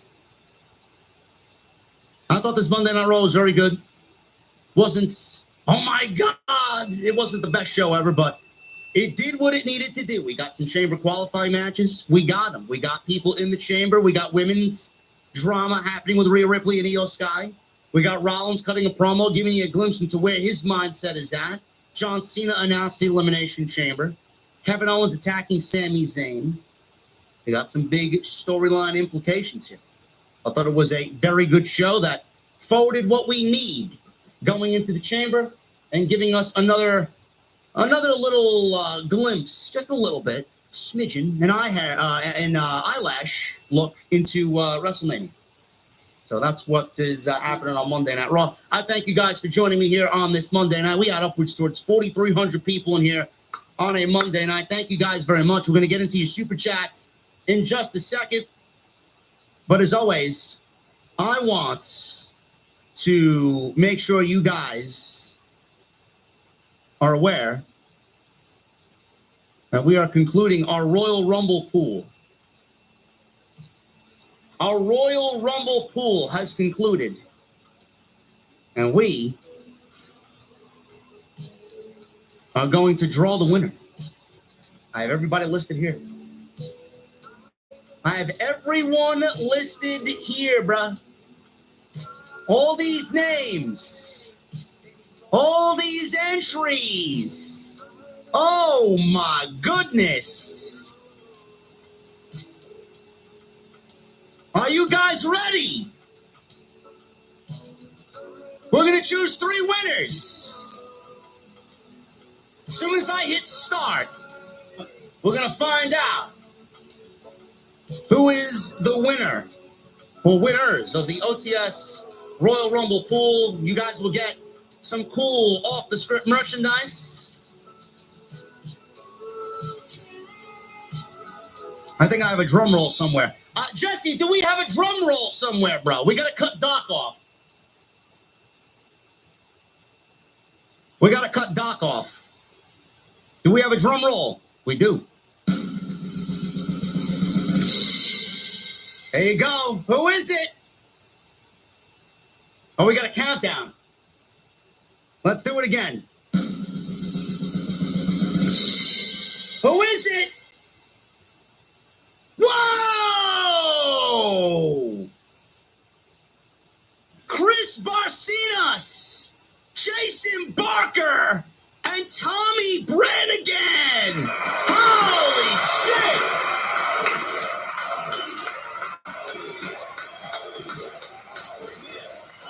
Wow! Is that an upset or what, bro? Holy shit! Chris Barcenas, Jason Barker, and Tommy Brannigan win the Royal Rumble pool, man. Oh, my goodness. Let me take a screenshot of that. Holy shit. Oh!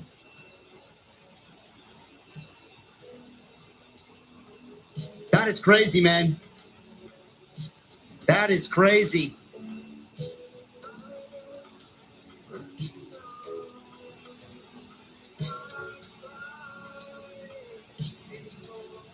If your name was called and you won, I'm going to need you guys to reach out to me on Twitter. My DMs are open. Make sure you reach out to me and give me all of your shipping information, full name, address, whatever you need, so I can send this shit out.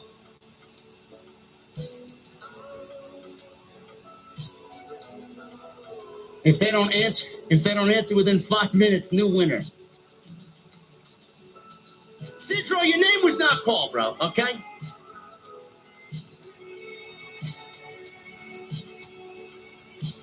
Thank you guys for everybody that entered, man. I hope to do that again when the time calls for it. Thank you guys for participating.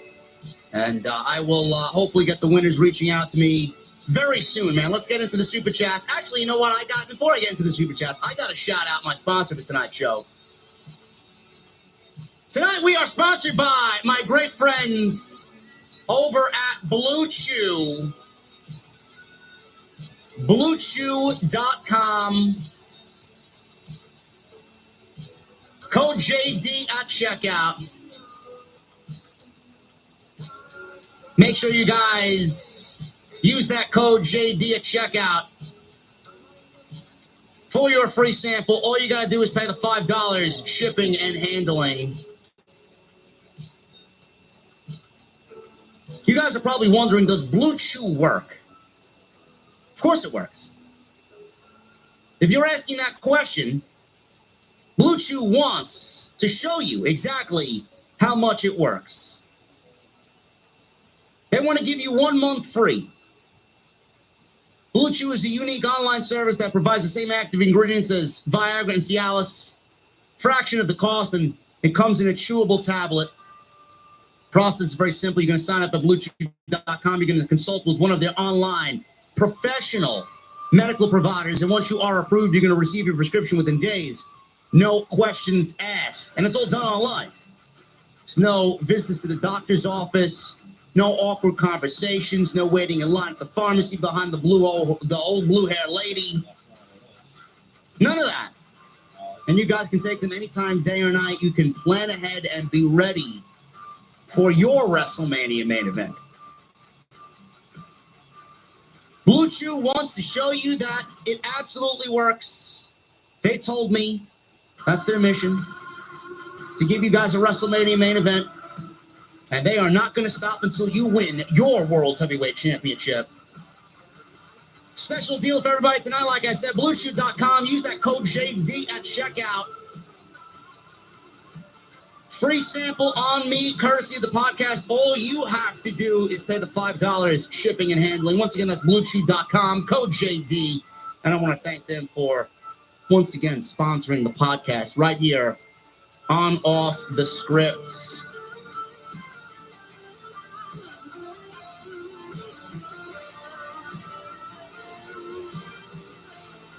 Hardy Punk Steel Cage 09.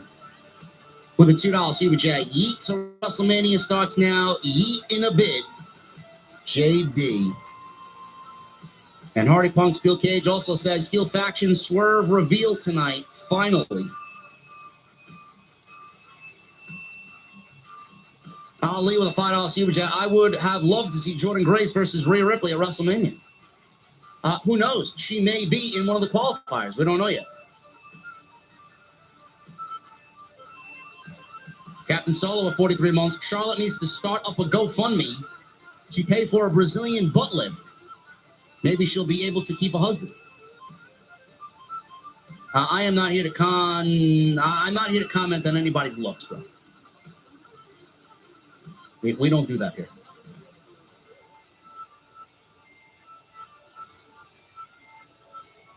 King Mo Jackson with the 199 OTS for life. Chamber and Money in the Bank. What's your prediction? Punk and John Cena. Captain Solo with a 5. So with the New Day turning heel, does this mean I can no longer purchase my Booty-O's cereal for breakfast? I think they discontinued that, brother. I think you're out of luck. All right, Tommy has stepped up. Tommy Brannigan has stepped up. Now we just need Jason Barker and Chris Barcinas. There you go. Thank you, Tommy. Johnny Boy Vaccaro. I'm still trying to digest Jay's win. It bothers me that Triple H will give Gunther a second WrestleMania loss. The Chamber participants have to be the following: John, Charlotte, Pass Ticket, Cena, Punk, Logan, Roman, Seth, Drew.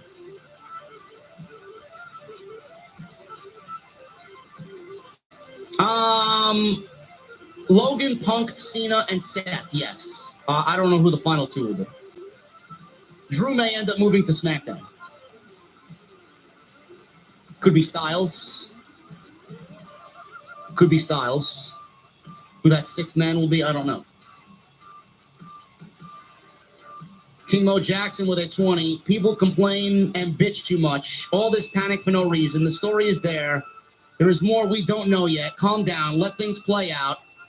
Charlotte, Jay may not have the titles at the end of 25. Chamber and Money in the Bank is coming soon.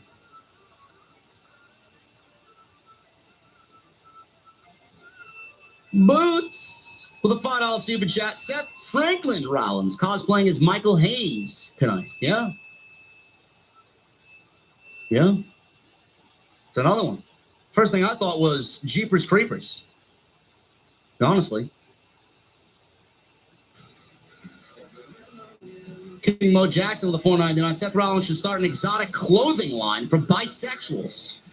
The dude looks like Undertaker and Jeff Jarrett had a love child.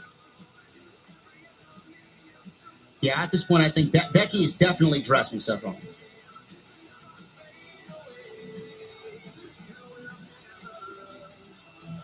DC from Calgary with a $13.99. Hey, JD, can't deny Rock and Roman at Mania would be money. But I think Reigns-Rollins would be a great pure pro wrestling match for Mania. Rollins has to have a receipt coming from Reigns at the Chamber. Probably. How we get receipts in the Chamber when everyone's locked in the Chamber, I don't know.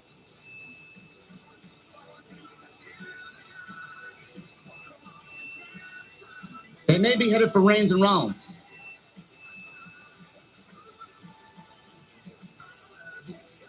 Sidro says, there a marriage contract that Becky dresses Seth? Maybe. Johnny Boy Vaccaro, the $20 super chat. Agreeing or disagreeing, I'm proud to be a part of the OTS family. Not a fan, but Jey Uso's promo won me tonight despite not wanting to see Gunther lose his second WrestleMania match. Jay, bring your A+ game to kill the king.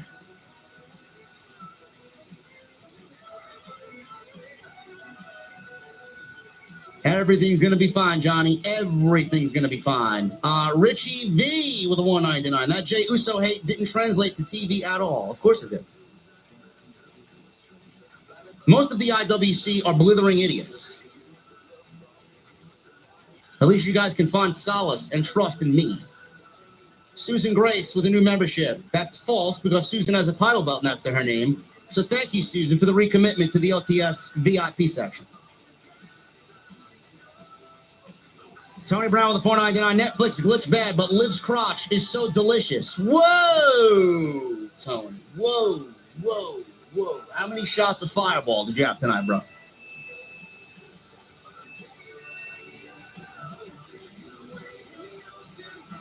Michelle Moran with a $5 super chat. Is it possible we get Seth versus Roman versus Punk at WrestleMania? It is very possible.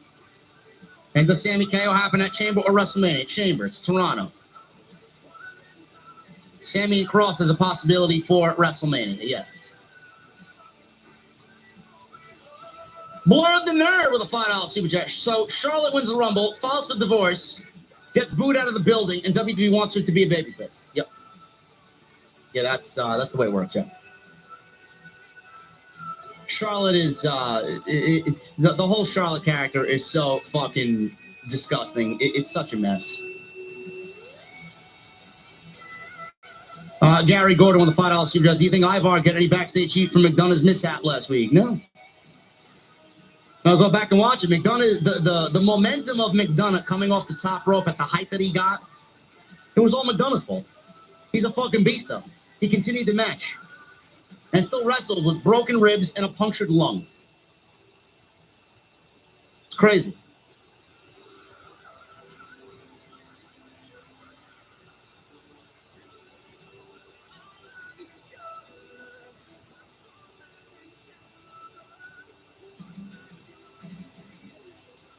Senile with a $20 super chat. Everyone wants to know what's going on with all the Netflix glitches, so I figured it out. Kevin Dunn. He somehow escaped from his dam, snuck in, chomped through the fiber cable at Netflix headquarters with his Bucky Beaver teeth. Listen, man, I believe he even he has to hibernate, bro. It's still cold outside.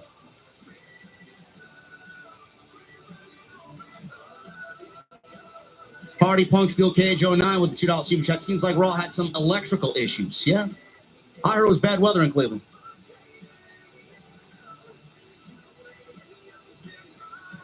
Ricardo Leno with a 54 months. Fuck Ronda Rousey, fuck Bill Goldberg, and most of all, fuck Charlotte Flair. OTS for life.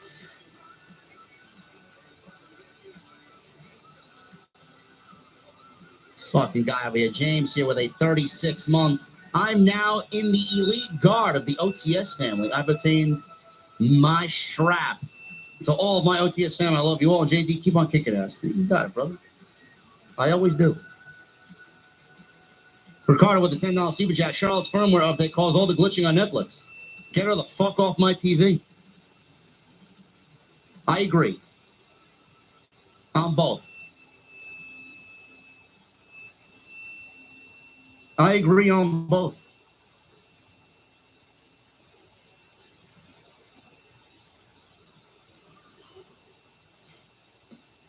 Joseph King with 36 months. What's up, JD? I've been thinking about that. Jay White should jump ship to WWE because he's not being used properly in AEW, like most of them over there. Well, that's what happens when your promoter and booker is a hack and clueless. Michael Krause with a $2 super chat. JD and OTS, let's go. Yeah, thank you. Michael Krause. Baby Shaq, 33 months. The Royal Rumble was good until the Android. Charlotte Flair ruined it. 2 days later, she got booted out of the building and divorced. Well, the divorce was filed in June and finalized in October. But yes, she struggled and wants us to feel bad for her. 199 with super chat here from Vinny. So does Randy not have a Mania match? Yes, he does. His name is Kevin Owens. Loosh with a $5 super chat. OTS Por Vida. We need that OTS for Spanish speakers. And we got to know who was that kid or person in the crowd that triggered Logan. I have no idea. Logan just being a heel, bro.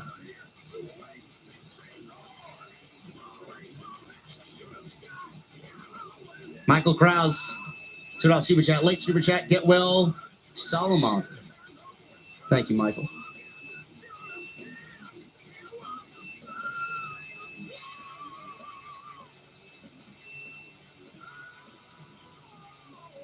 Party Punk Steel Cage 09 with a $5 super chat. Cena doesn't win shit. Gets frustrated, turns heel at SummerSlam, slowly rises above the hate, claims his 17th at Armageddon in December by never giving up. I don't think we see John Cena a heel here. No. Zeno Zero, thank you for the $100 bomb earlier. Appreciate you. Michael Krause with a 2. Change is always needed. Long-term booking. That's what I live by, bro. Long-term booking. Is Solo Monster here? Why is everybody saying love you, Solo?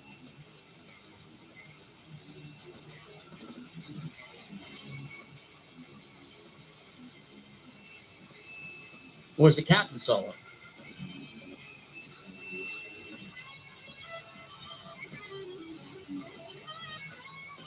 Anthony Carroll, the $20 super chat. A coworker of mine had been calling it for weeks that Jay would win the Rumble. We were all, nah. Now we are here.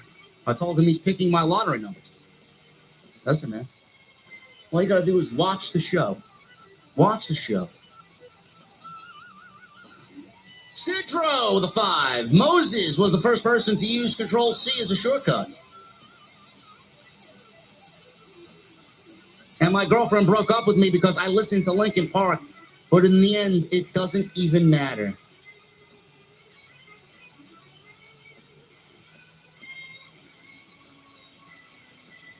You know, I was never a Linkin Park fan. Never a Linkin Park fan. Thank you, Sidra. Nathan Branco with a $9.99. JD, I've been a fan since the pandemic era, and your streams have helped me through some tough times over the years. I just wanted to say thank you. Keep up the grind, King. Thank you, brother. I appreciate you very much, man.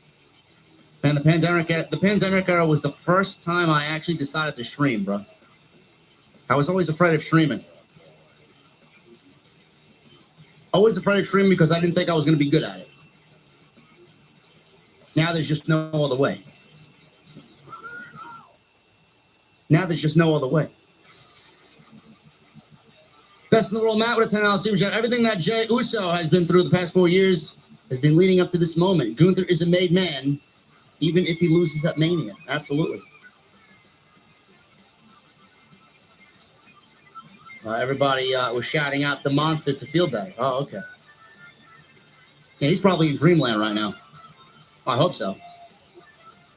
Probably took himself some NyQuil, some sleep aid. Hopefully he has a nice dehumidifier on, some Vicks on the chest like the old school days, and hopefully he's sleeping like a baby.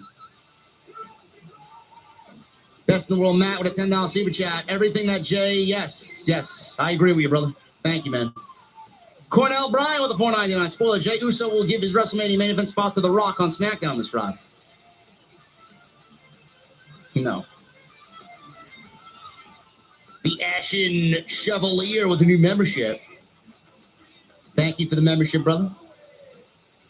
Welcome to the club. Yuri Lover with a $5 super chat. How many androids does it take to screw in a light bulb? One to piss off millions of people at the Rumble, and another to interfere with my Netflix.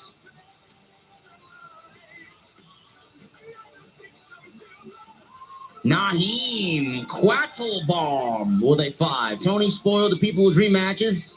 That could have been year-long storylines. Tony's a clueless idiot. He's not in the business for storytelling or making money. He's just in the business to play with his toys. Lewis with a $5 super chat. We all do respect. That's the reason. That's why I watch you. Facts. The best part of this ride to WrestleMania is the unpredictable. Just enjoy it. I agree.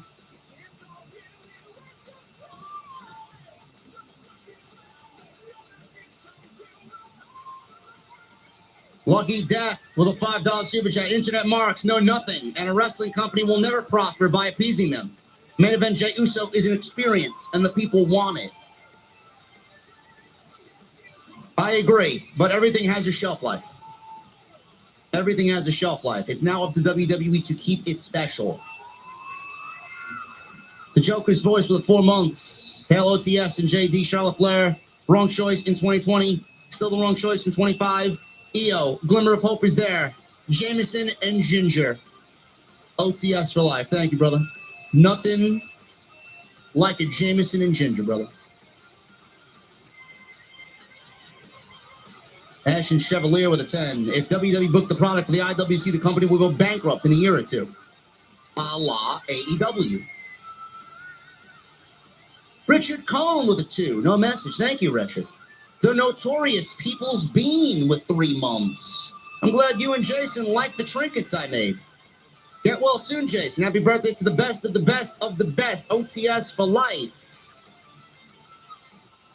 Big Steppers. Thank you, People's Bean. I got your little figurine on my shelf with the rest of my figurines. Appreciate you, man. Thank you. Richard Cohn with a 2. Hey, JD, how are you doing? I think Jey Uso deserves it. I'm okay, Richard. I'm a little sleep deprived, but I'll live. Jey Uso does deserve it. Big Blue Boss with a 5. I rarely ever cry, but I teared up for Jey Uso tonight. He wasn't my pick either, but there's no doubt WWE made the right choice. OTS for life. Yeets. Clone Force with the 499. Don't forget, in storyline, if Cody never brought Jey Uso to Raw back in 2023, we would never get the single star that is Jey Uso if it wasn't for Cody. That is very true, brother. That is very true. Hardy Punk Steel Cage 09. $5 super chat. One of the bloodline focal points has always been Jey overcoming abuse, self-doubt, now becoming an honorable leader of his family. Jey always been about blood. Yes.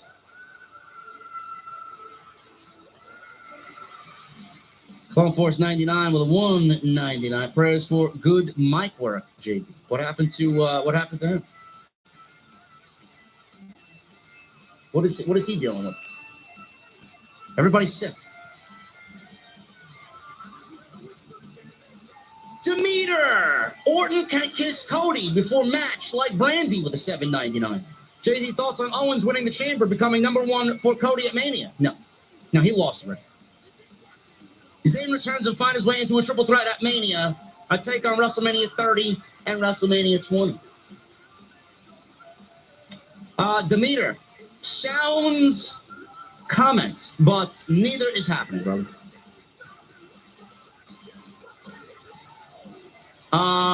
Loosh. I wish House of Glory can have a show in Georgia. All I can say, Loosh, is keep your eyes on House of Glory on Instagram.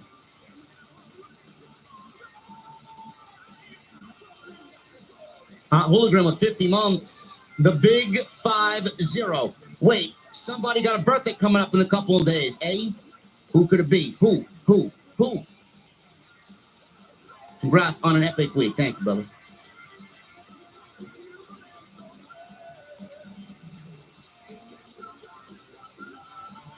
Basic with a $9.99. I was legitimately annoyed that Kaiser got a humiliating elimination. He's a classic heel that deserves much better. He's going to be fine. He's going to be fine.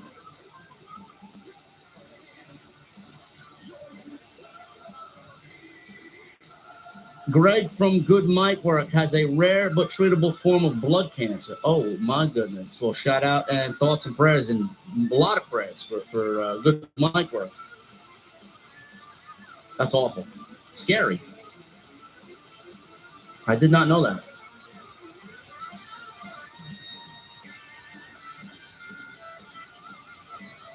The next Hog Show, I believe, is March 15th, if I'm not mistaken.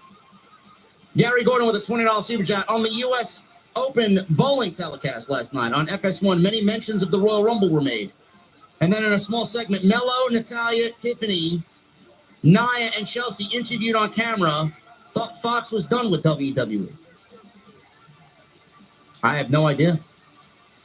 Who watches bowling nowadays? Is Pete Weber still bowling? He's the only bowler I remember back from my childhood. My dad watched bowling, and he bowled. And I knew of Pete Weber.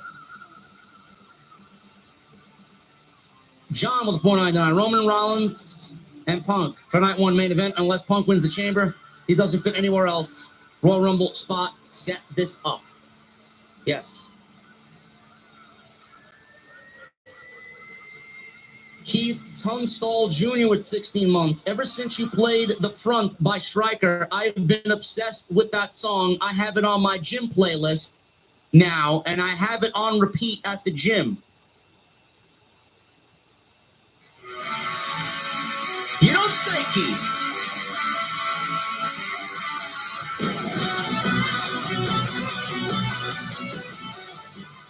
That whole album is fucking great, man.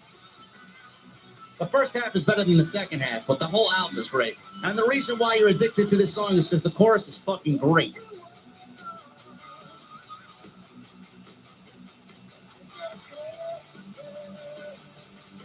Captain Solo with a $5 super chat. Are we sure Charlotte is a Flair? I'm starting to think she's a member of the Anoa'i family with all the things she's given.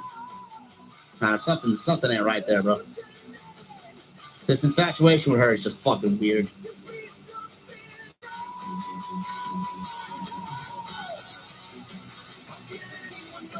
Apex with a 199. JD, does Charlotte beat Rick in titles or divorces?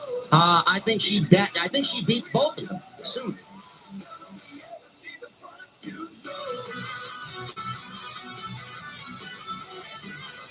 Apex, thank you, brother. Captain Solo at a 5. If Charlotte goes over Rhea or Tiffy, Triple H needs to resign. Straight up resign. I'm fucking serious. Triple H should have gotten the message loud and clear by now. I don't know how he has her beat Tiffany. I really don't. Hopefully these reactions change his mind.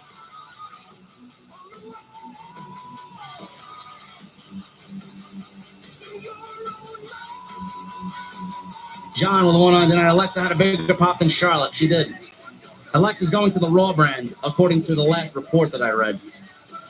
Jeff with a new membership. Thank you, Jeff. Soundwave 80s with a 499. Have you ever watched Give Me a Break with Nell Carter? What a great 80s show. I even have those episodes on DVD. I've never watched it. Never watched it.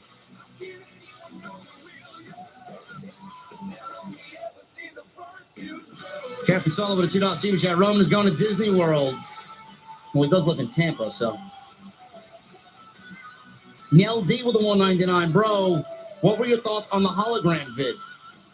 JD Graham is greater than hologram. Jeff with a $10 super chat. Hey, JD, what do you think of the possibility of Rock now taking Roman's spot in the Chamber now that he is supposedly injured? Wins the Chamber, gets the Cody, then match with Roman at SummerSlam. Listen, Jeff, the option is still open, brother. The option is still there. I'd love it if that happens. I would love it if that happens.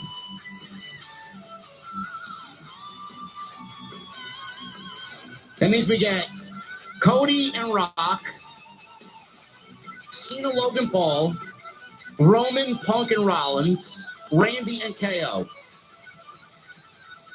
Gunther, Jay, and so on and so forth.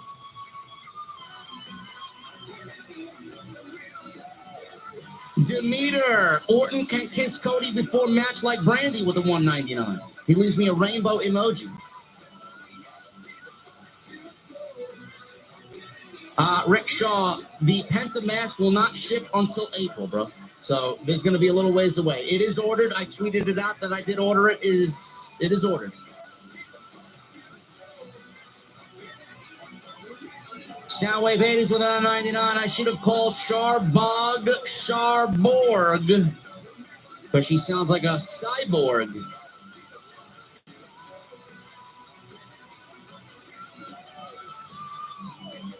The final boss. 499. The fact they said Rollins and Balor is a couple of weeks makes me think that Roman isn't going to let Rollins in the Chamber. I don't know. He also says I could see Punk low blow Cena to win the Chamber. Why do we need to low blow Cena? Why do we need to low blow Cena to win the Chamber?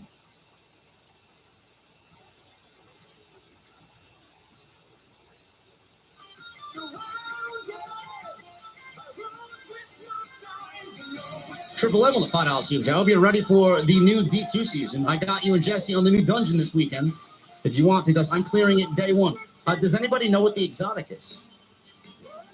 I probably won't be around this weekend, bro. It's my birthday week, so I got family things planned. Saturday, maybe. Maybe. Sunday, definitely nothing. Hollywood guy with $5 super. I think Solo got sick because he drank too much of Hogan's cheap beer. No, it wasn't the cheap beer. I don't know what got him sick. I had the same beer. I'm not sick.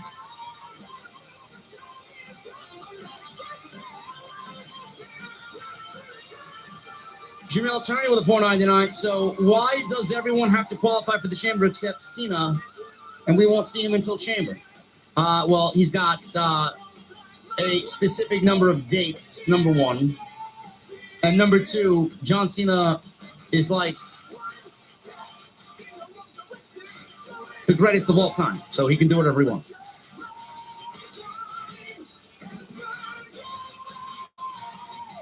What's the situation with a $4.99? I think WWE expected the crowd to reject Charlotte, not necessarily, but Rhea, Julia, and Tiff are faces. They never were keeping her face. No, there's no way that woman could operate as a babyface. None.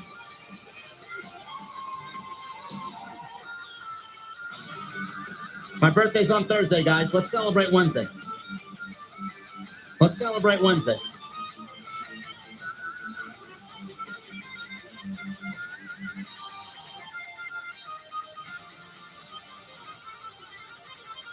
Captain Solo at $5 Super Chat. Seth was doing his best impersonation of the Tyrant from Resident Evil. God, I hated that fucking guy, huh? Matthew Sandy for the $1.99. Rollins looked like Mr. X from Resident Evil.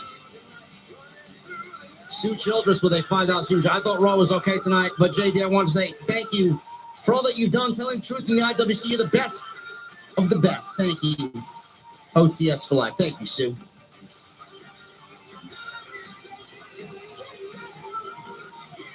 Bearded Beast with an 8 months. JD's the man. Glad to be a part of the family for the road to WrestleMania. Thank you, brother. Nowhere else you need to be. I got you. Christopher Holloway with a new membership. Christopher, thank you, brother. Welcome to the family. Welcome to the VIP section. Captain Solo with a 5. Charbot Flair's ass is so narrow that when she uses the bathroom, she falls directly into the bowl. Yeah. Listen, guys. Listen, guys. I like me a woman with nice assets, okay? To each his own. Joey Taylor at $5 Super Chat. JD, this is Joseph Taylor. I have to use this new account, but I have been subscribed to your channel for 3 years. I appreciate you, Joey Taylor. Thank you. I figured that this was a new account because your last name is Taylor and your first name is Joey. Thank you, man. Hardy Punk Steel Cage 09 with a 2. Crash Out Chamber Shenanigans a la Edge HBK income. Maybe. Demeter, okay, JD, you hate idea. I grabbed Tony Khan balls for $1. Thank you, brother. What a name that is, huh? Austin Pinkerton with a $9.99. I can finally comment in the live chat after I subscribed 2 weeks ago. Keep up the good work, JD. Yes, brother. I do that to keep the trolls at bay, bro. We got a lot of trolls. Wilfredo with a 2. JD, what you think is Punk's favorite? Something to do with a world title match or WrestleMania or Paul Heyman leaves Roman Reigns to become his official wise man. And Miles Marable with a $9.99. Jay has been close to winning a world title similar to before Jeff Hardy won it. Lost to Roman, Priest, Gunther. Just like Hardy lost to Triple H, Randy Orton, and Edge before winning it. OTS for life. He's going to win the world title at WrestleMania. Guys, thank you for a great stream. I appreciate you guys very much. You guys killed it like you usually do. And we will see what happens tomorrow night. Sal Monster is very ill. I don't know if there will be a Tuesday Night Titans tomorrow. I will keep you guys posted. We'll figure something out. If not, I'll just spend the night playing Destiny, I guess. I don't know. We'll figure it out. Follow me on social media at JD from NY206. Twitter, Instagram, TikTok, and Cameo. Hit that subscribe button down below. Turn on the bell for all notifications. Shout out to my Twitch family over on the Purple Snake. Go check out today's extra. Go check out the rest of the videos. BlueChew.com, code JD at checkout. Go pick up your free sample. Hit that thumbs up. Hit that subscribe button down below. Leave a comment. Helps us out in the algorithm. You guys know the deal. And all you winners, 3 winners of the Rumble pool. DMs are open. Send me your info so I can send you shit. And I will see you guys right back here tomorrow, hopefully, with Tuesday Night Titans. Right here on Off the Script. I'll see you guys later.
Officially on the road to WrestleMania as the Royal Rumble has finally concluded on Saturday night.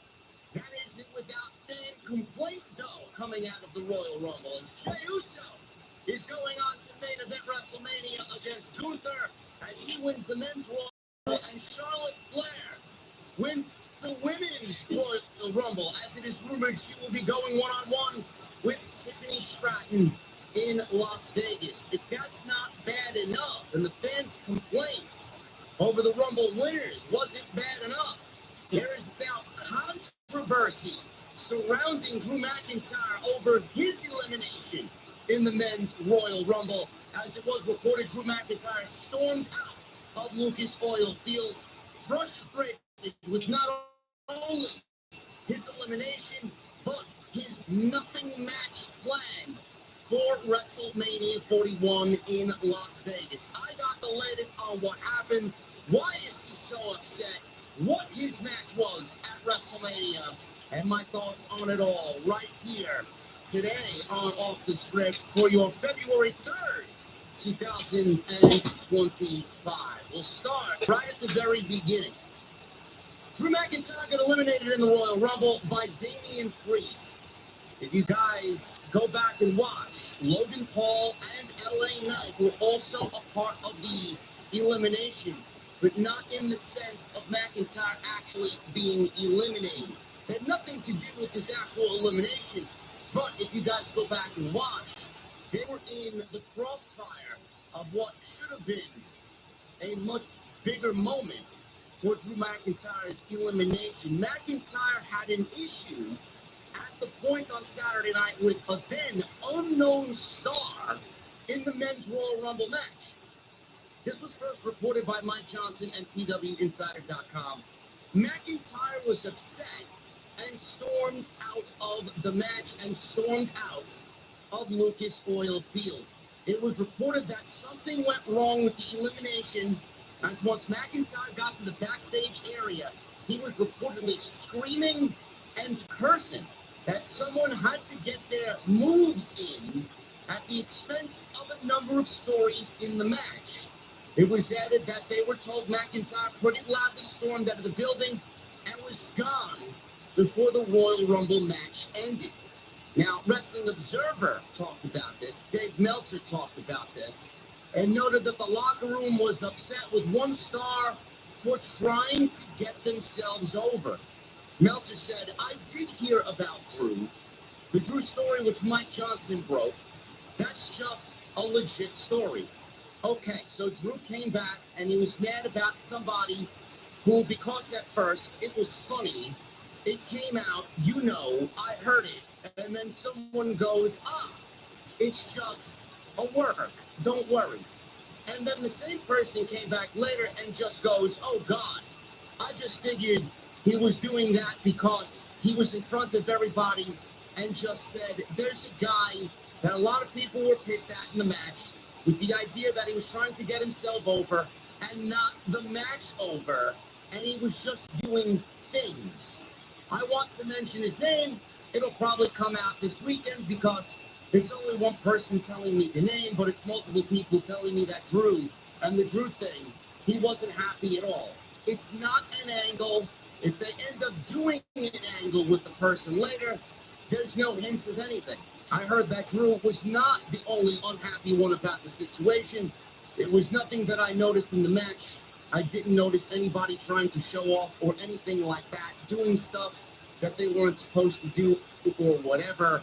But there was more than one person, you know, in that match who said the same thing.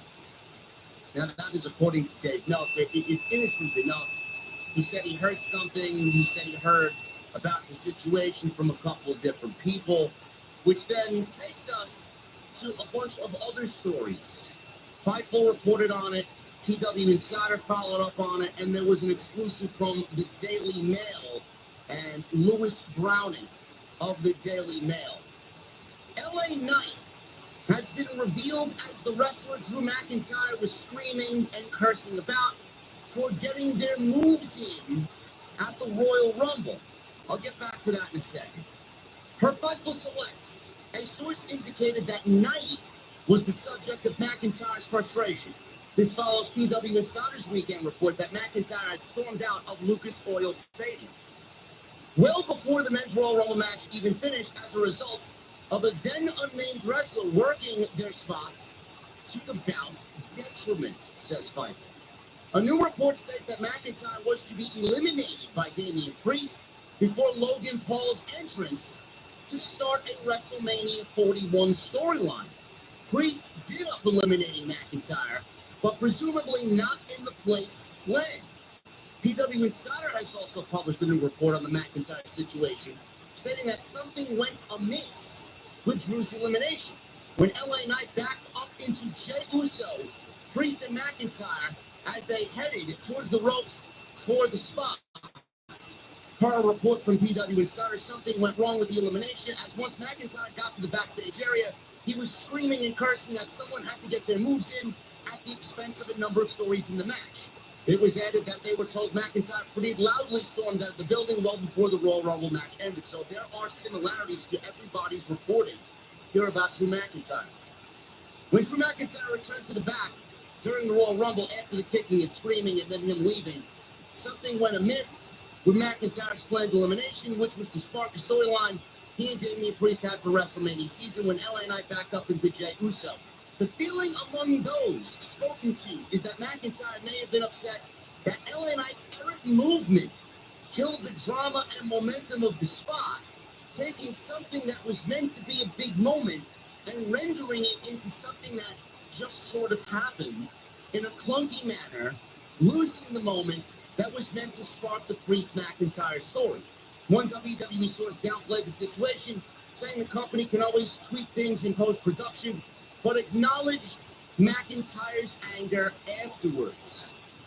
Lewis Browning of the Daily Mail exclusively reported that McIntyre and the Rumble fallout did indeed happen the way that it did, learning, as other outlets have, the situation was genuine and not a work.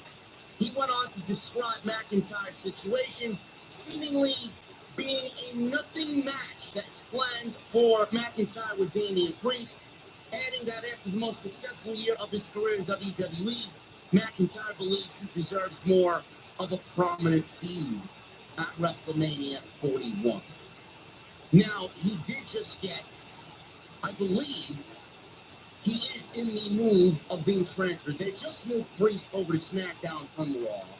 So that would lead to the speculation of McIntyre being moved from Raw as well to Friday Night SmackDown to, I guess, embark on this feud with Damian Priest going into WrestleMania, because right now Drew McIntyre is a Monday Night Raw superstar. They didn't really make anything official that he's moved over to Friday Night SmackDown, because that would have to be done first if the planned match with Damian Priest is going to take place at WrestleMania 41 in Las Vegas.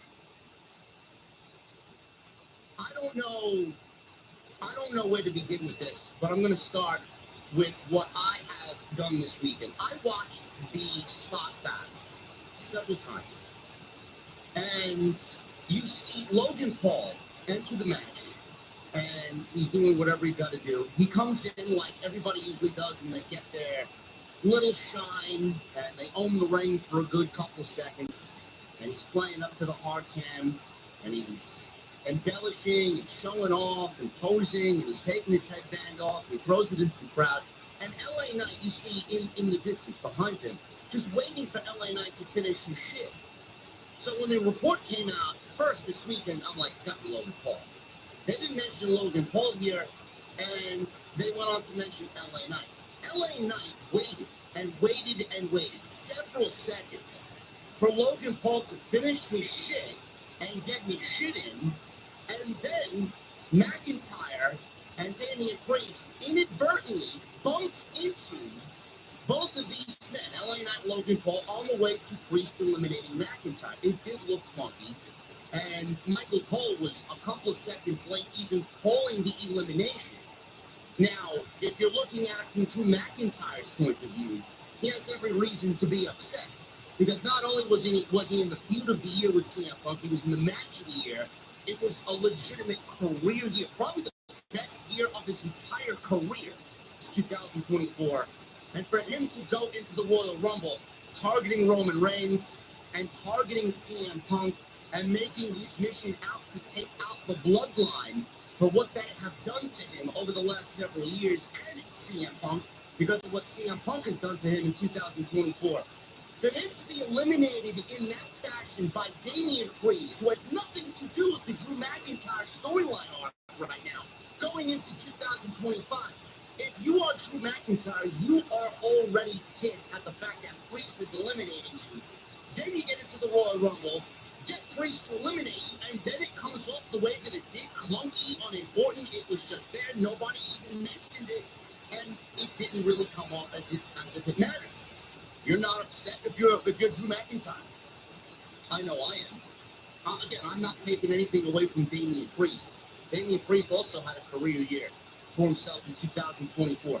But if we're shooting the shit, and you want me to be brutally honest with you, Damian Priest and Drew McIntyre is not a WrestleMania match that either one of them should be embarking on. Drew McIntyre deserves a lot better at WrestleMania, and honestly, it's more of a SmackDown match than it is a pay-per-view match. I'm not saying that it can't lead to something more important, maybe later in the future when both men are positioned differently creatively. But for what we've seen so far with Drew McIntyre, having him wrestle Damian Priest at WrestleMania logically doesn't even make sense for the story that he is embarking on right now. So why do we even bother? Now, I want to preface this. Everything I mentioned and everything I just talked about might not even be an issue come Monday Night Raw. Because Drew McIntyre, out of his mouth, personally has said to everybody, if it doesn't come from his mouth, then nobody should be listening to anybody at all. You listen to him and wait for him to break the news. Don't listen to anybody else unless it is coming from him directly. We could all be being played. We could all be basically falling for the work that is. Maybe this leads into something else and deviates from what happened at the Royal Rumble into the Bloodline storyline. I don't know. But from a head-on perspective, if you're looking at it, Priest and McIntyre had a long-winded stare down, so one would assume that with his elimination by Damian Priest, that they may be starting the storyline. That's just from what we see as viewers outside looking in. I immediately blame Logan Paul. LA Knight is now being named. I don't know why LA Knight's being named. Logan Paul didn't really need to embellish on what he did in the Raw. He took forever to just get his fucking posing and his headband spot in there. I mean, LA Knight was... maybe LA Knight's also part of the problem. The fact that maybe because Logan Paul took too much time, LA Knight didn't want to really kind of rain on his parade. But I don't know why that spot took so long to get done. I immediately thought that they would blame Logan Paul, and I thought Logan Paul was the unnamed superstar that everybody was frustrated with, and that still ended up maybe being the case. I don't know if everybody's going to come out and outwardly say that Logan Paul is the problem, because Logan Paul's involvement with the WWE, with his audience and his social media numbers and the numbers that his podcast does, and just the celebrity that he brings to the WWE, I don't know if WWE wants anybody to ruin that relationship. Or if I don't know if anybody in the WWE wants to ruin that relationship, period, with Logan Paul or anybody of that magnitude to a point where they don't want to be in the WWE or welcomed into the locker room or have any sort of problem with an outside party such as that, being that how much money he brings into the company and the fact that Prime sponsorship, is just all over WWE programming. They got the fucking cart by commentary. They got the logo in the ring. I mean, they don't want to ruffle the feathers of that partnership because that partnership is making them a lot of money. So maybe it is Logan Paul, and we are just not being told it's Logan Paul for the sake of that partnership. So they're casting the blame off to LA Knight because, who are you going to blame in that situation? You're going to blame Logan Paul, you're going to blame LA Knight. So LA Knight might be the unfortunate one that's got to take the heat for this situation. Meanwhile, I don't even think he knew what the fuck was going on. He just clumsily remained in the crossfire of what was supposed to happen. So, I don't know, man. This entire situation is really, really fucked up. And I feel for Drew McIntyre because if that's the case, then he has nothing to do with his actual elimination, and he has every right to vent about his elimination, because not only is his elimination fucked up, but his WrestleMania match doesn't even make sense. It doesn't make sense. Nobody knows where WWE is going. All the discourse a lot about Jey Uso. We will certainly be talking about this. I'll be talking about it tonight. I'll be talking about it hopefully with Solid Monster on Tuesday Night Titans. He is not feeling his best right now, so I don't know if even that show's taking place tomorrow night. He's very much under the weather. But we're going to be talking about that situation as well, the Jey Uso and the discourse around him winning the Royal Rumble. Fans just fucking losing their shit. But Drew McIntyre and Damian Priest doesn't make sense at the Royal Rumble. We don't know where anything is going into WrestleMania. We don't. So for the time being, I'm going to reserve judgment because I know WWE is going to try and fix this the best way that they can. Honestly, from me to you, Drew McIntyre's WrestleMania match should be one-on-one against Roman Reigns. That's it. I know Roman has a bunch of people gunning for him. I know CM Punk is owed a favor. I know Seth Rollins has a problem with Roman Reigns.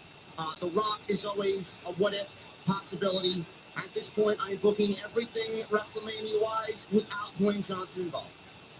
We didn't see him at the Royal Rumble. We haven't heard from him. All we know is he said, just trust me and let me take you on the ride. Shut your mouth and know you will. Said that on NXT on January 7th, he said. But we haven't really seen him. We haven't heard from him. If he was going to be heard and his presence was going to be felt, it certainly would have been in front of 68,000 fucking people at the Royal Rumble. So we haven't heard a word. But if I'm speaking to you bluntly and honestly, Drew McIntyre's WrestleMania match should be against Roman Reigns. And that's it. And I would book Drew McIntyre to beat Roman Reigns at WrestleMania. And I would book Drew McIntyre to go on and actually start winning matches. And not being fucking fish food for the likes of Jey Uso and Sami Zayn and whoever else they want him to wrestle on Monday night. How would you feel if you had a career banner year and you wrestled CM Punk in not only the feud of the year, but the match of the year, and you're riding this fucking high to go into the Royal Rumble and name drop Roman and name drop the Bloodline and name drop CM Punk and have a promo with Paul Heyman 1 week before the Royal Rumble, only to get into the Royal Rumble, not have one elimination, not even have anything to do with Roman or the Bloodline, not have anything to do with CM Punk, and then get eliminated without one fucking elimination. You don't mean to tell me they fucked that up? I don't know, man. I don't know. Something went wrong there. Something somewhere else probably went wrong too, and we're not even fucking pointing it out. WrestleMania should look like this. Punk Rollins. Again, I don't know. Honestly, I had Rollins pegged somewhere else. But clearly, they're going in the direction of Rollins, Punk, and Reigns. Maybe we get a triple threat. Maybe we get Rollins and Reigns, which would be a huge WrestleMania match. Maybe we get Punk and Cody. But I'm going with, this is what I'm going with. No Rock involved. Cody and Randy Orton for the WWE Championship. That's number one. We already have Jey Uso versus Gunther for the World Heavyweight Championship. Charlotte Flair versus Tiffany Stratton for the WWE Women's Championship coming off of Friday Night SmackDown. I am still going Logan Paul and John Cena at WrestleMania. I do think that John Cena will be pinned by Logan Paul inside the Elimination Chamber. I don't know how or where that elimination comes. I don't know who wins the Elimination Chamber, but I'm going with that match happening at WrestleMania.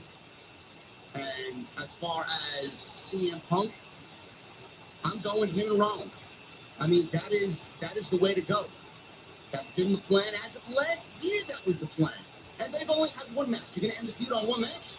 So I'm doing it again in some sort of stipulation match. Maybe a loser leaves town match. Maybe they can't exist on the same fucking brand. Rollins loses. He goes over to SmackDown. Reigns moves over to Raw. McIntyre and Roman is a match that I do believe should take place because it just fits into the fucking story. It just fits into the story. Rhea Ripley versus Io Sky as she wins the Women's Elimination Chamber. Jade versus Bianca, or whatever you want to do as far as that. I mean, Alexa versus Liv, potentially. WWE, I don't know where they're going. I'm gonna reserve judgment. That's just me thinking out loud as far as WrestleMania. McIntyre deserves a bigger spot. CM Punk, he needs to finish what he's doing with Rollins. McIntyre has already targeted Roman Reigns. the favor that CM Punk and Roman Reigns have is going to come into play at some point. I don't know if it's going to be at WrestleMania or if that's going to be somewhere down the line, going into SummerSlam or happening this summer. I don't know. But the fact that McIntyre and Damian Priest was the planned match, again, we could be taken for fools. This could all be a fucking ploy. WWE has several times over fucked with the media. This could be something to sway everybody and get everybody talking about one thing, and then it ends up being something else. But McIntyre deserves a bigger WrestleMania match from Damian Priest. I'm just looking at it heads on from what we know and the information that is readily available. It should be McIntyre and Reigns, Punk and Rollins, and Cody versus Randy is the only other. Punk is a big match, don't get me wrong. But if Punk didn't win the Royal Rumble, I certainly don't want him to win the Elimination Chamber, and I'm going with somebody else to win the Elimination Chamber. I really am. Kevin Owens versus Sami Zayn is another one I'd probably do at WrestleMania. I think it's all skewed up right now. I really do. So let me know what you guys think right now about what's going on with Drew McIntyre. Do you feel the same way that I do? Do you feel he should be in a one-on-one match with Roman Reigns at WrestleMania? How would you book Roman Reigns and Drew McIntyre at WrestleMania if you don't agree with that take? Sound off in the comment section below. Right now, it seems like it's all messed up. Right now, we got not one match announced for WrestleMania. Right now, I think we all need to calm down and take a step back and trust the process. I don't think WWE is going to let this WrestleMania season go to waste. I do think that with Triple H having everybody back at full strength and having nobody being a problem in his ear, telling him he's got to do one thing and then goes and does something else after plans change constantly. I do think Triple H has had a vision. I do think Triple H has had a plan. And I'm going to say, let's trust the process. If it ends up not being good, clearly we can all dissect and complain and vent our frustrations then. But until something actually happens, let's hold back and reserve judgment. Right now, it ain't looking too good. Drew McIntyre's spot ain't looking too good. I don't know what the fuck they do with Cody Rhodes. If The Rock is not involved, Punk is the clear-cut option. If Punk is not the option, I don't want to see anybody against Cody but Randy Orton. John Cena is not going to work here. I've said this time and time and time again. John Cena and him chasing 17 at WrestleMania is not going to work. Number one, I'm not interested in it. Number two, he looked washed in the Royal Rumble. I don't want to see his biggest storyline, and what could be WWE's biggest storyline all year, play out in 4 months, leaving him nothing to do for the rest of the year. It doesn't make sense to wrap that up. Oh, John Cena should have won the Royal Rumble. If John Cena won the Royal Rumble, then he wouldn't be allowed in the Elimination Chamber, and John Cena wants to get everything in this final year. How could you have him win the Royal Rumble and not want to put him in the Elimination Chamber? WWE gave the option to Jey Uso. Had John Cena lose, now he's in the Elimination Chamber. He wants to be part of everything that WrestleMania season has to offer. Can't do that if he won the Royal Rumble. And I'm not interested in him winning the Rumble or the Chamber either. So, again, we'll talk about all this. There's a lot coming into this. It ain't The Rock fucking shit up last year. Seemingly, it's this botch and the creative process that right now Triple H has given us, the fans aren't really connecting with. I don't think we're connecting with it. I don't think people are connecting with it because they can't see the vision. They refuse to see the vision because your guy, your pick, your bet didn't win the Royal Rumble, and everybody's upset that Jey Uso won and nobody had him pegged to win the Royal Rumble. Everything just seemingly was a domino effect coming out of Saturday. But I'm gonna sit back. I'm gonna wait till Raw tonight. I'm gonna see what they do. It's gonna be a big show. Plans are already in motion, so now the wheels are slowly turning. And we'll see what happens on Monday Night Raw. Let me know what you guys think down below. I will be back all this week with news. Make sure you guys leave a thumbs up. Hit that subscribe button down below. Turn on the bell for all notifications. And I will see you guys live tonight for our first stream in February. I guess the Royal Rumble happened on Saturday. That was the first official stream. But we'll be back with a brand new week of content tonight live after Monday Night Raw right here on Off the Script. I'll see you guys later.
Alexa, wake me up at 6:45 a.m. Alarm set for 6:45 a.m.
Hey,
7 in Olean. It is quiet now. Overnight, had a little freezing drizzle again, so it's a little, your windshield maybe a little icy.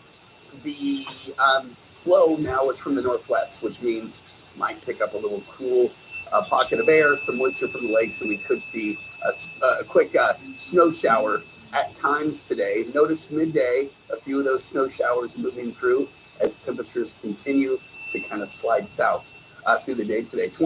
We'll probably be in the mid-20s at noon, low 20s this afternoon with a bit of a breeze, so wind chills in the teens today. It's going to be cold, especially tomorrow.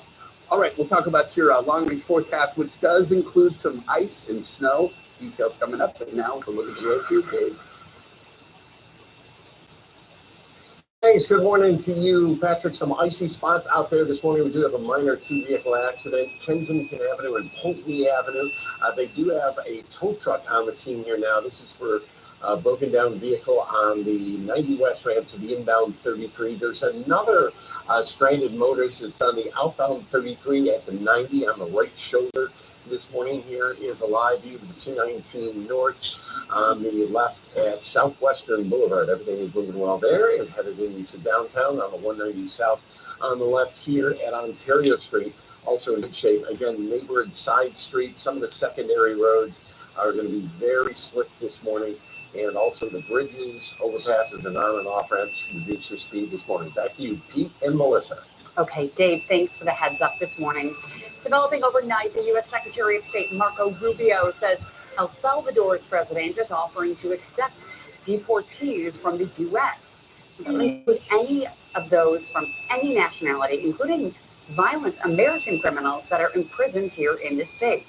This comes as Rubio travels to visit 5 nations in Central America as part of President Trump's efforts to crack down on immigration. And part of those plans include ramping up deportation flights. And here in Western New York, some lawmakers are making their pitch to use a local air base for those flights. The Niagara Falls Air Reserve Station is being considered as a way to house detainees and provide a site for deportation flights. Congress members Nick Langworthy and Claudia Tenney, who both represent parts of Western New York, made the recommendation in a letter sent to Defense Secretary Pete Hegseth. We put it out there as a strong suggestion that it's strategically located. Being so close to the Canadian border, there is a uptick in activity at the Canadian border. That's something that we desperately hope that our Canadian partners help us curb. And the Buffalo ICE office says this would also help ease bed space at the ICE detention facility in Batavia. Dunkirk man. A lot of Brooklyn and force them to work on farms. Federal Augusto Francisco would charge the migrants for housing and rides to work while taking a cut of their wages that they earned while working on the farms. And one of the victims was a 16-year-old girl who Francisco raped a number of times. He abducted and kidnapped her, and after she tried to escape, this 16-year-old was rescued by police both times. Francisco faces life in prison and will be sentenced in May. A major drug bust in Western New York has recovered $12 million worth of pills. Edwin Miguel Batista of Queens was charged as a result of an investigation that started back in November. DEA agents say they saw Batista make multiple trips between the self-storage facility in Niagara Falls and several post offices in Western New York. Prosecutors say agents found more than 1.2 million pills, weighing in at nearly 850 pounds. Batista is being held without bail. It is 6:35 on Daybreak, and there's a new law coming out of Albany. New York Governor Kathy Hochul signed a bill yesterday that aims to protect abortion providers. Under the new law, doctors can now request that their personal names not be printed out on medication used for abortion. Instead, the name of the practice will be printed on the prescription labels. This comes as states with tougher abortion restrictions have taken legal steps against New York doctors who prescribe abortion medication out of the state. As other states turn the dark ages, New York remains committed to being a light, a beacon for reproductive freedom. Providing abortion care by telehealth or mail can be a life-saving intervention for people living in states where their most basic right to control their own bodies is denied. And just last week, a Louisiana grand jury indicted a New York doctor for prescribing abortion medication in that state.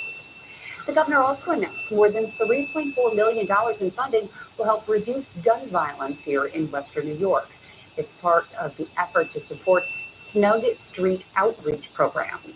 In Buffalo, ECMC was awarded a $2.8 million grant, and in Niagara Falls, more than $677,000 was given to community missions of Niagara Frontier.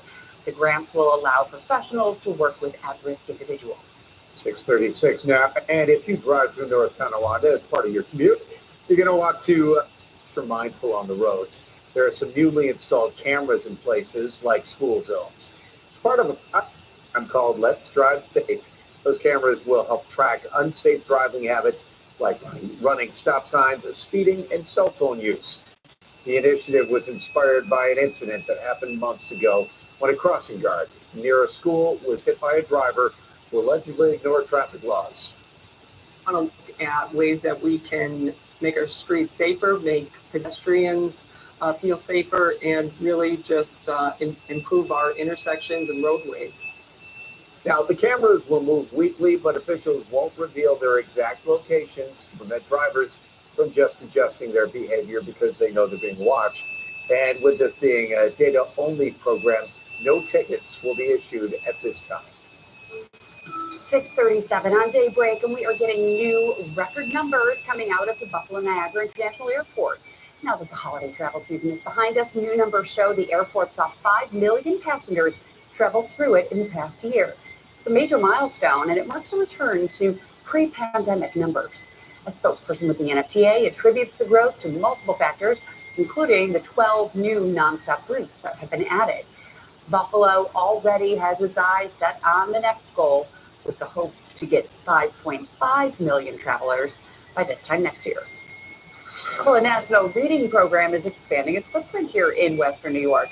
Later this morning, Erie County officials will announce plans to restart Dolly Parton's Imagination program at the nonprofit Read to Succeed Buffalo. With thousands of dollars in funding will help the program in giving free books to local children up to age 5. We'll have more of those details once we learn more. Well, after success last year, Forest Lawn Cemetery is bringing back its Valentine's Day themed trolley rides. Starting this weekend, rides will offer people a chance to celebrate love and learn about history. The Love You to Death tour includes biographies and historical information. Trolley stops include the Blocker Memorial, which tells a tale of love and loss.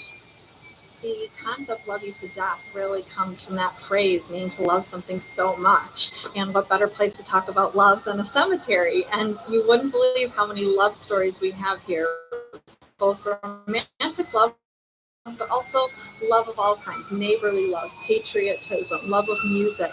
And we cover all of that on this tour.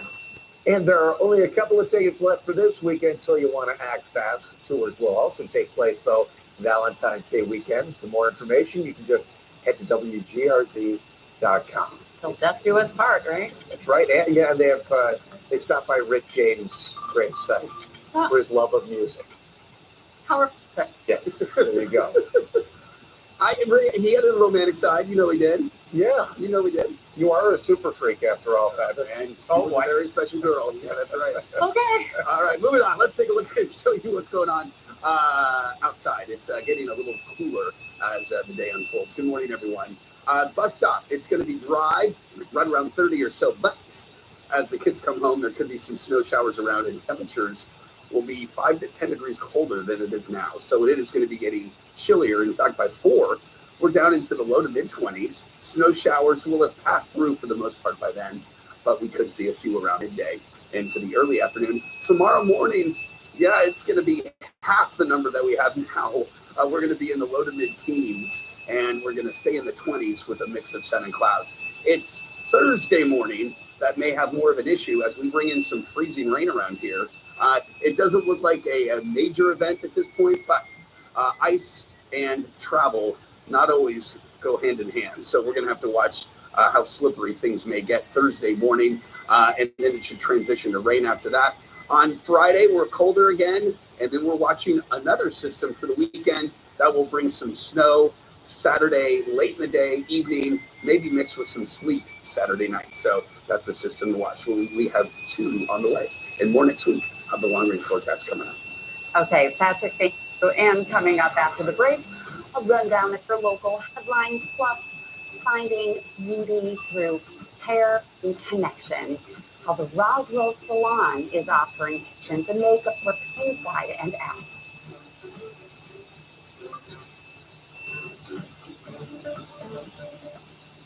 2 on your side. Stream with us on WGRZ Plus. Available on Fire TV, Roku, and Apple TV. What makes my law firm stand apart from the rest? Returning every phone call within 1 business day, treating you the way we want to be treated, and fighting to obtain maximum compensation for you. Call 839-39-39, just call Jed. It all started back in 1950 with the simple idea of just doing what was right, focusing on customer service, building a strong and motivated team, and forging a bond with our community. And so it grew. Now with over 1.4 million vehicles sold, 40 dealerships, and 3,000 plus dedicated employees. 75 years later, what is there to say? But thank you. From Western New York. Right now, we're running our 60-60-60 sale. So when you purchase your new concrete coating, you get a $60 Visa gift card, plus either 60% off the installation or 60-month, no-interest financing. And when you call during this program, you'll also get up to 10 carbon fiber concrete stitches, which help reinforce cracks and stop them from spreading. A $350 value for free. This is one of our best deals of the year. So visit our website or call the number for your new floor today.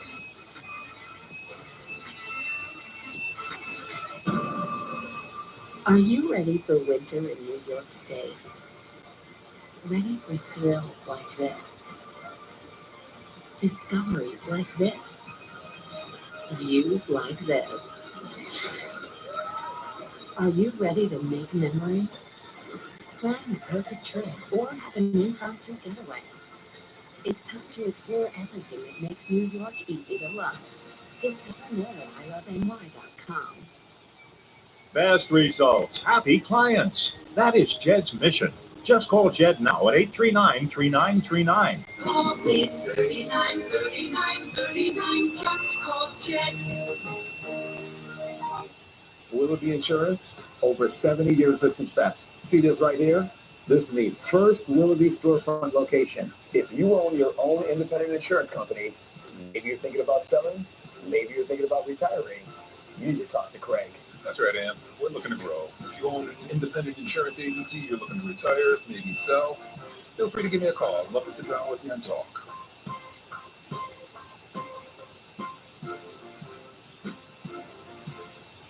Lobbs Collision, you bend them, we mend them. 821-0077.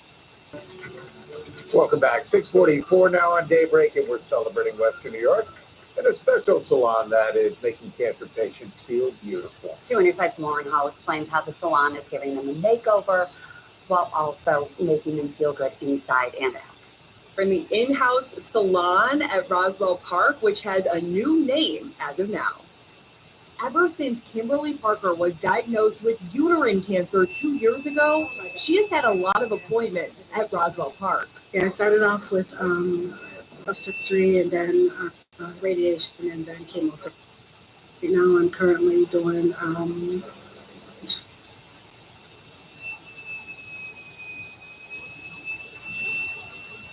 Hair salon. It's very, very nice to have it right here on campus, where you receive a lot of the other services that they have here that you need. The stylists in the salon provide patients with pre-treatment haircuts, as well as help them choose wigs, hats, and headscarves. And it's all free of charge. They are very expensive, especially when you go to the outside. And they offer an array of different options, which I was really surprised about as far as length, texture, style.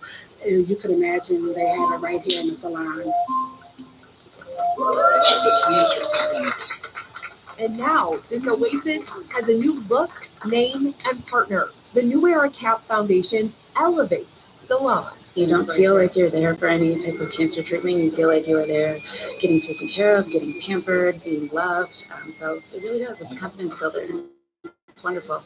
The New Era Cap Foundation provided new artwork, custom headwear, and the peace of mind that this salon will be part of Roswell for years to come. Oh, hair is very important and the way it looks. And yeah, so having that salon here is, oh my gosh, it's a necessity. On your side, Lauren Hall, Channel 2 News. Lauren, thanks very much. It is 6:46 now on Daybreak and time to check in with Dave Cash. Morning, Dave.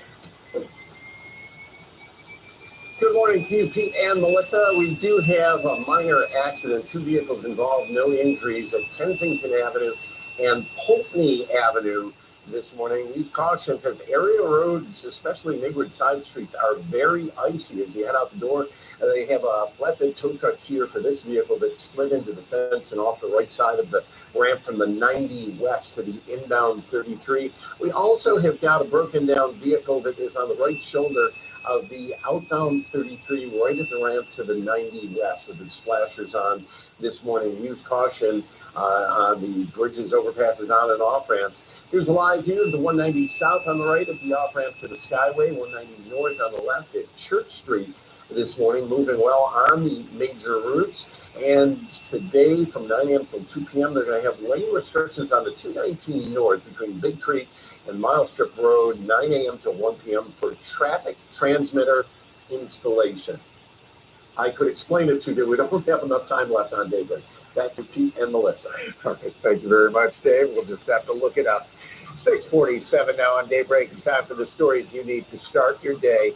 The tariffs take center stage this morning. We're following new developments overnight. Tariffs against China went into effect, and China responded with taxes of its own. Right now, Chinese goods coming to America will face a 10% tax.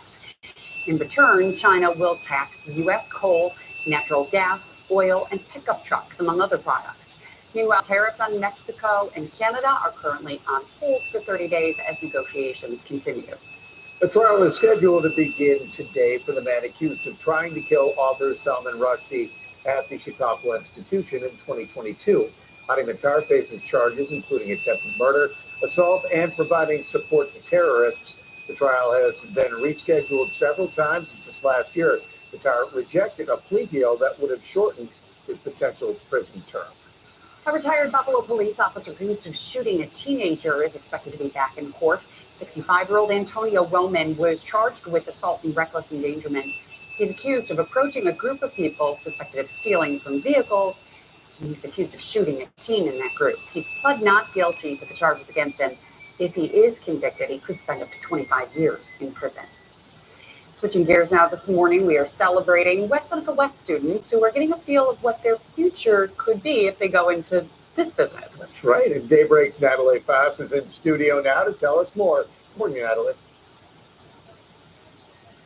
Events are part of the TV production course at West Seneca West High School, where each morning they work in teams to do a live broadcast of their morning announcements.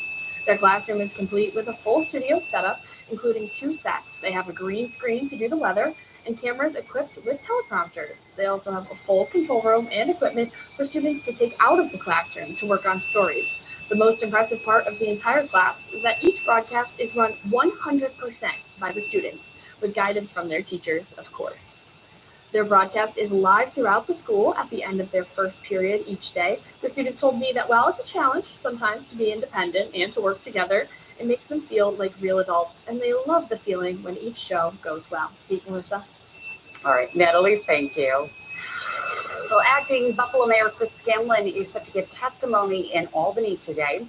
Scanlon's office says he will testify before the New York State Joint Legislative Budget Committee. We're told that he will advocate for key legislative and funding priorities for the city of Buffalo. Scanlon is expected to give his testimony around noon today. A boil water order remains in effect this morning in the village of Fredonia and the town of Pomfret. Every Fredonia water customer is being warned about a disruption in the disinfection treatment. Customers will be notified when water is safe to use again.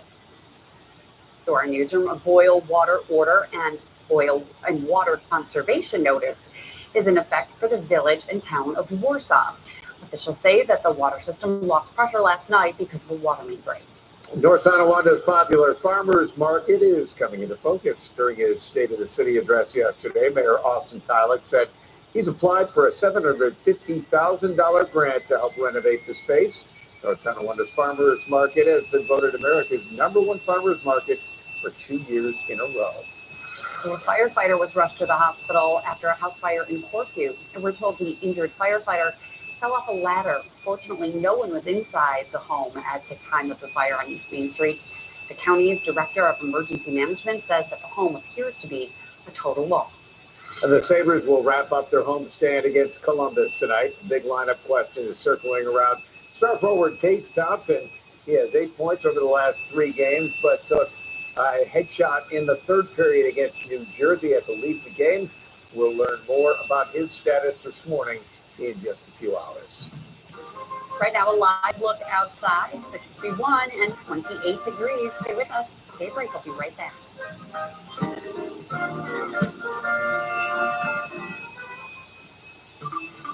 When news breaks, watch WGRZ Plus. See the story as it's happening.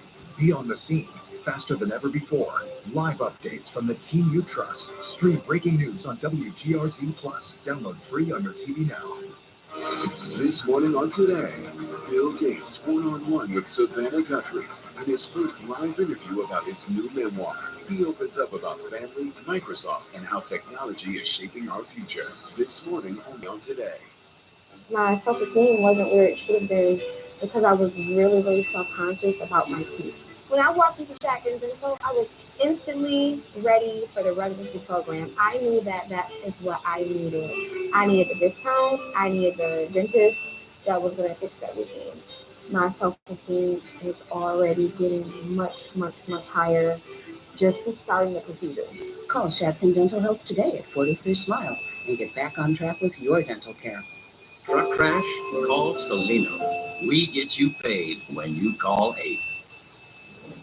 Good morning, everyone. 6:52 is the time. We have got a day where the temperatures are going to go the wrong way. We're going to be trending down as the day goes on. So, getting cold again. Possible snow showers midday into the early afternoon. This new area of chill is going to last through tomorrow. So we have a cold couple of days ahead. And we're watching Thursday morning as freezing rain may come into play, making for some slippery roads, something we're watching for Thursday. Today, though, pretty quiet. Temperatures, though, will be trending down as the wind now coming out of the northwest may pick up some of these snow showers and let them drift over western New York again around midday. So there is a chance of a few snow showers. Notice your temperatures this afternoon in the low 20s, wind chills in the low teens. So it's going to feel pretty chilly. Tomorrow, also in the mid 20s, a dry day, but then we get to Thursday. More on that coming up. All right, so notice quiet this morning. There are some of the snow showers around lunch into the early afternoon. Temperature is still kind of going down. Tomorrow morning, cold. Temperatures in the teens, wind chills possibly in the single digits. And then as we head into the afternoon, partly sunny skies. The temperature is still well below freezing into the mid 20s. Now, the next system comes Thursday, and it brings with it warmer temperatures. So we may initially see some snow, but as temperatures up high warm, down low stay cold, you can get a freezing rain setup. So some ice beginning in the morning, and it will take us into the morning drive. It doesn't look like a major accumulation here, but for the 7th tier, we can get 1/10 to 2/10 of an inch that could collect on trees, and there will be some wind here, so that could bring some tree limbs down pretty easily. So something we're going to watch. This is through the morning drive. Not much ice accumulation in Buffalo, but enough to possibly slow things down. Then it changes to rain showers as temperatures really warm. Did you see that in the afternoon? We're almost at 40 later in the day. The pink is where we have the best chance of getting some accumulations of ice. Again, pretty minor in Buffalo, but down for the 7th tier, it could get pretty slippery. So for today, snow showers, temperatures sliding throughout the day. As we head into tonight, down to 15, long range forecast. So that's Thursday, Friday dry, Saturday, late in the day, Saturday night, snow. Maybe mixing with some sleet and then snow showers on Sunday as temperatures cool again into next week. And for the south towns in the southern tier, a similar setup. Really watching that potential for ice on Thursday morning.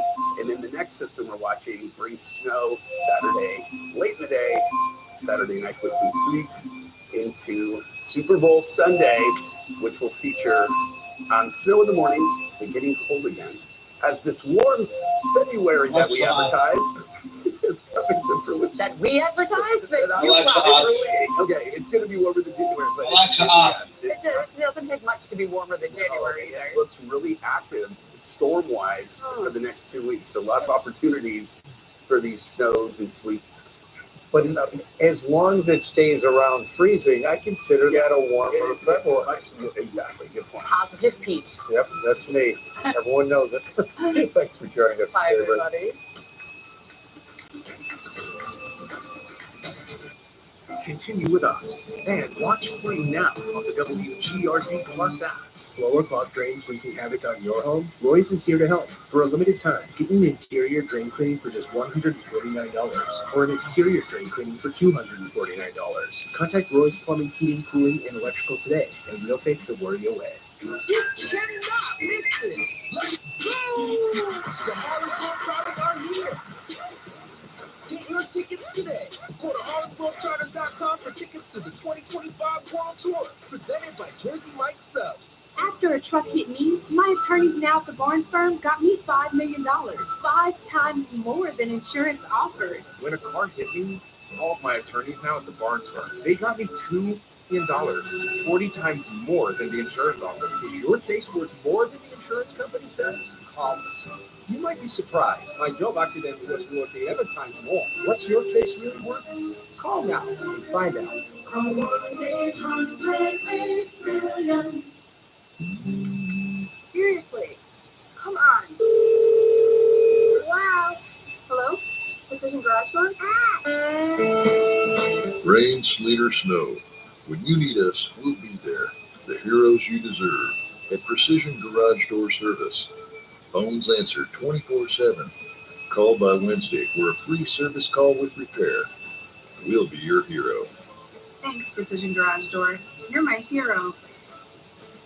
If you're looking at getting a new fence installed, you may want to get it installed this winter. Not only are our fences at the best price of the year, but we also install our fences with a no-dig system, meaning our fences can be installed with snow on the ground, leaving no mess in your yard at all. And currently, we are running our 60-60-60 sale, which means you'll get a $60 Visa gift card, plus either 60 months of no interest financing or 60% off the installation. Call the number below for this amazing winter offer, and you'll be happy that you did.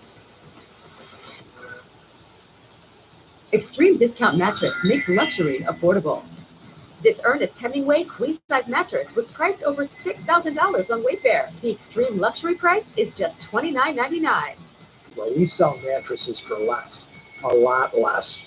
Don't settle for less than the best. Rush to the Tops Red Zone for the best deals in town on all your favorites. For game day and every day, score big savings on the brands you love most. Only at Tops.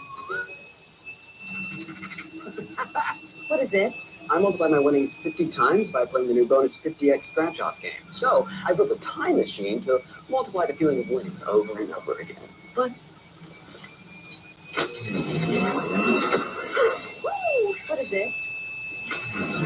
What is this? You again. What is this? Time machine. Bonus 50x. The new bonus X scratch-off games from the New York Lottery with prizes up to $3 million. Plus bonus games for an extra chance to win cash. I would put our attorneys up against any other law firm. After being on the insurance side, I got angry at how they cheated people who deserve better. Joining Salino Law was an easy decision. Now I get to level the playing field. Who you hire makes a difference. New year, new system. Right now at Roy's Plumbing, Heating, Cooling, and Electrical, get $2,025 off a hybrid whole home heating and cooling system, or $2,025 off a high-efficiency boiler. Call Roy's today to learn more. For your dental implants, results matter. Call Dr. Kaplansky. Hi there, good Tuesday morning. The trade war heating up in a major way overnight. President Trump's first new tariffs taking effect and drawing an immediate response. It's February 4th. This is today.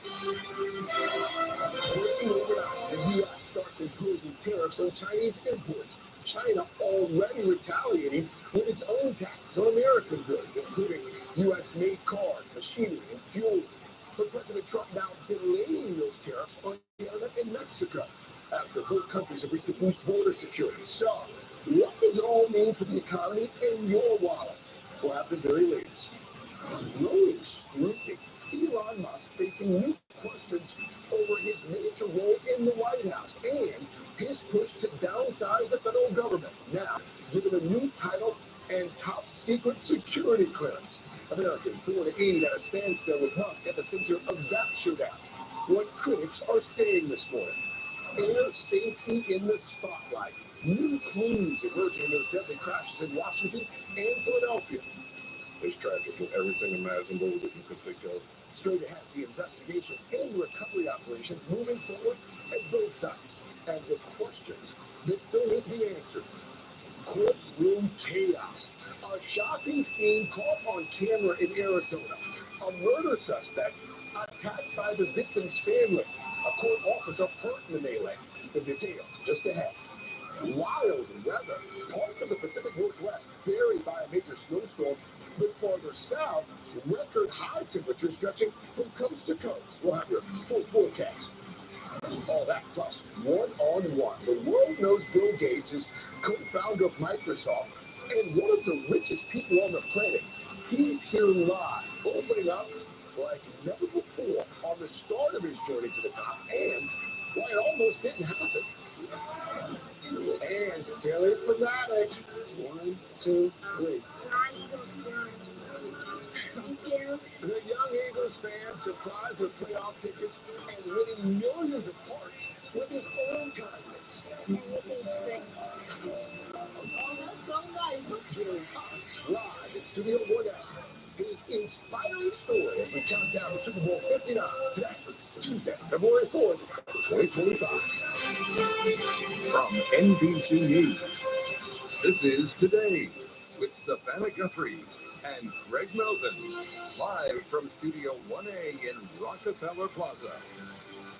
And a very good morning to you. Welcome to Today. Glad you're with us on this Tuesday morning. It's going to be a special one. It is. Little Declan, a lot of people remember him. He was surprised with the chips to the NFC Championship game. Big Eagles fan. Well, he's going to be right here, and we may have something up our sleeves for him. What I love about his story is his generosity. Yeah. I mean, the $1,000 that he gave away. So we'll talk about Declan in just a moment. First, though, our top story this morning, the trade wars taking shape here in the United States and what it means for your bottom line. Got some pretty big developments to tell you about. President Trump's tariffs against China went into effect at the stroke at midnight.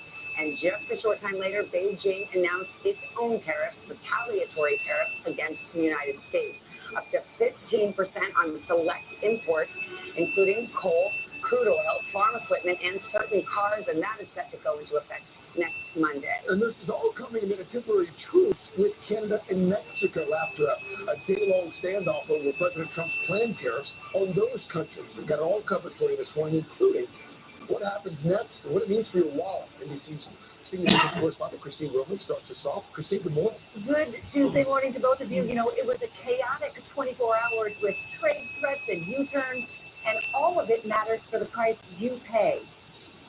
This morning, the trade war heating up. China retaliating after the first of President Trump's tariffs kicked in at midnight. The U.S. imposing a 10% tax on all Chinese goods, aiming, the White House says, to stop the trade of narcotics in the U.S. This any message of answer thing to know? That price hike coming on top of pre-existing tariffs could raise the cost of medications with ingredients made in China, including cancer drugs, antibiotics, and blood thinners, and affect a whole range of Chinese goods that Americans use, from groceries to computers and video games to popular brands like Shein and Temu. China quickly hitting back overnight, saying it's worked on controlling fentanyl, and China imposing its own tariffs on U.S. coal and natural gas, vehicles, and farm equipment. Beijing also targeting major American companies, opening an investigation into Google, restricting the company that owns fashion brands like Calvin Klein and Tommy Hilfiger, and adding controls on materials that the tech industry depends on. Trump saying he'll continue the negotiation. That was just an opening salvo. Well, yesterday, pulling back from the brink of tariffs with Canada and Mexico. Canada's Prime Minister Justin Trudeau announcing proposed tariffs will be paused for at least 30 days while we work together, and moving ahead with a plan to beef up security on the northern border. Tariffs against Mexico also on hold after Mexican President Claudia Sheinbaum agreed to deploy 10,000 troops to the U.S. border to address drug trafficking and migration. We're going to have a big negotiation with Mexico. Now pressure is with both countries in the next month. Some members of Congress, which technically has tariff power but usually hands it over to the president, raising concerns about the trade war with two U.S. allies. This will hurt American consumers long term. So, Christine, a lot happening really fast here, it would seem. Where do things go from here? What do we know about the next steps? So we know that there are these tariffs in effect for China tonight. That happened already, right? And we'll have retaliatory tariffs on those select goods from China on U.S. goods on Monday. So there is this window maybe for negotiation between the U.S. and China.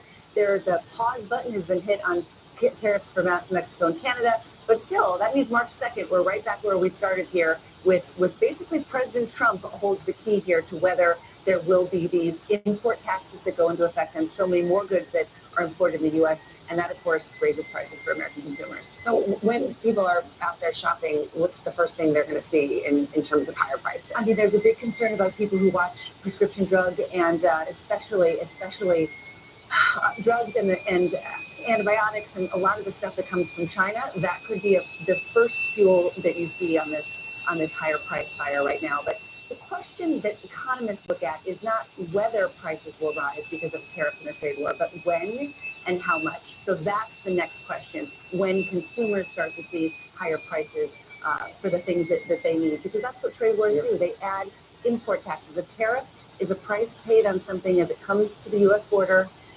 Customs collects that tariff right away, whether the importer has budgeted for it or not. So that means, boom, whoever brought that good in either can hire fewer people or can have fewer hours on the assembly line or just pass along to the consumer. Yeah. Thank you, Christine. Nice to see you. Thank you. Also this morning, the president's new cost-cutting Department of Government Efficiency, led by Elon Musk, is coming under new fire, and it's facing a new lawsuit. It is not, however, slowing the push to dramatically scale back parts of the federal government. NBC senior White House correspondent Garrett Hake with more on that. Garrett, good morning. Yes, Savannah, Musk and his team are already facing a new lawsuit from a coalition of federal workers unions over their access to sensitive government data at the Treasury Department. But it's been Musk's targeting of the U.S. Agency for International Development that's drawing the most attention today. The agency's funding has been frozen, its workers locked out of their D.C. headquarters, and now Secretary of State Marco Rubio says he's the agency's acting director. The battle over who controls government spending now centered on the U.S. Agency for International Development. President Trump's ally Elon Musk placing the agency and its more than $40 billion budget in the crosshairs of the newly created Department of Government Efficiency, or DOGE. It's beyond repair. We're shutting it down. USAID, a humanitarian organization created by Congress in 1961 as a tool of American diplomacy, spends much of its money on vaccinations, medicine, and food. The Trump administration saying some of the money goes to DEI programs abroad. As an American taxpayer, I don't want my dollars going towards this crap. On Monday, Secretary of State Marco Rubio declaring USAID now reports to him. We have rank insubordination. So we have no choice but to take dramatic steps to bring this thing under control. With agency workers and lawmakers locked out of their headquarters and many relief programs frozen and under review. The immediate impact in the field is that people will die. Democrats blasting Musk's moves at USAID and his DOGE team being granted access to the Treasury Department's payment systems, confirmed by the president Monday. DOGE is not a real government agency. It has no authority to make spending decisions. All as NBC News learned yesterday that Musk is officially part of the federal government, serving as a, quote, special government employee in the administration with top secret security clearance. President Trump defending Musk's actions. Elon can't do and won't do anything without our approval. The president also targeting the Department of Education for possible closure, according to reports overnight in the Washington Post and Wall Street Journal, citing sources familiar with the discussions. The move, a frequent campaign promise from Mr. Trump. I'm going to close the Department of Education and move education back to the states. But closing a cabinet department would require an act of Congress, all but impossible with narrow Republican majorities in both chambers. Meanwhile, Garrett, on the immigration front, there's a new offer to jail convicted criminals from the U.S. Tell us more about that. Yes, I mean, an incredibly unusual offer made yesterday by the president of El Salvador to Secretary Rubio, who is visiting that country. The Salvadoran president offering to accept not just migrants from El Salvador, but also from any other country, or even to house American citizens convicted of crimes in Salvadoran jails in exchange for a fee paid by the U.S. Now, it is entirely unclear how interested or not the Trump administration is in the last part of that deal, but any plan to ship American convicts abroad would certainly end up with significant legal challenges. Savannah? All right, Garrett, thank you very much. Meanwhile, aviation safety remains in the spotlight this morning in the wake of those deadly plane crashes in Washington and Philadelphia. As both investigations move forward, the Army Corps of Engineers is now leading the effort to pull what's left of that American Airlines jet from the Potomac River. Senior correspondent Tom Costello joins us now from Reagan National Airport. Tom, good morning to you. Good morning. The D.C. fire chief says they continue to recover remains and hand them over to the medical examiner. They may have a challenging day today. We're expecting windy conditions out on the water right past that runway behind me there. But the focus remains the same, recovering all of the victims, many of them, or at least 12 of them, we think are still in the water, and also trying to recover the plane's cockpit. Against the backdrop of Reagan National Airport this morning, salvage crews are back to work battling gusty winds and pulling the wreckage of American Airlines 5342 from the Potomac River. We transferred debris from the water to on the eastern shore. Emerging from the water on Monday, the plane's right engine, fuselage, and right wing. Divers also recovered additional remains of victims who died in last week's mid-air collision with that Army helicopter. It's tragic in everything imaginable that you could think of. Newly released NTSB drone video shows boats surrounding a significant chunk of the jetliner, the chopper's wreckage resting in the water nearby.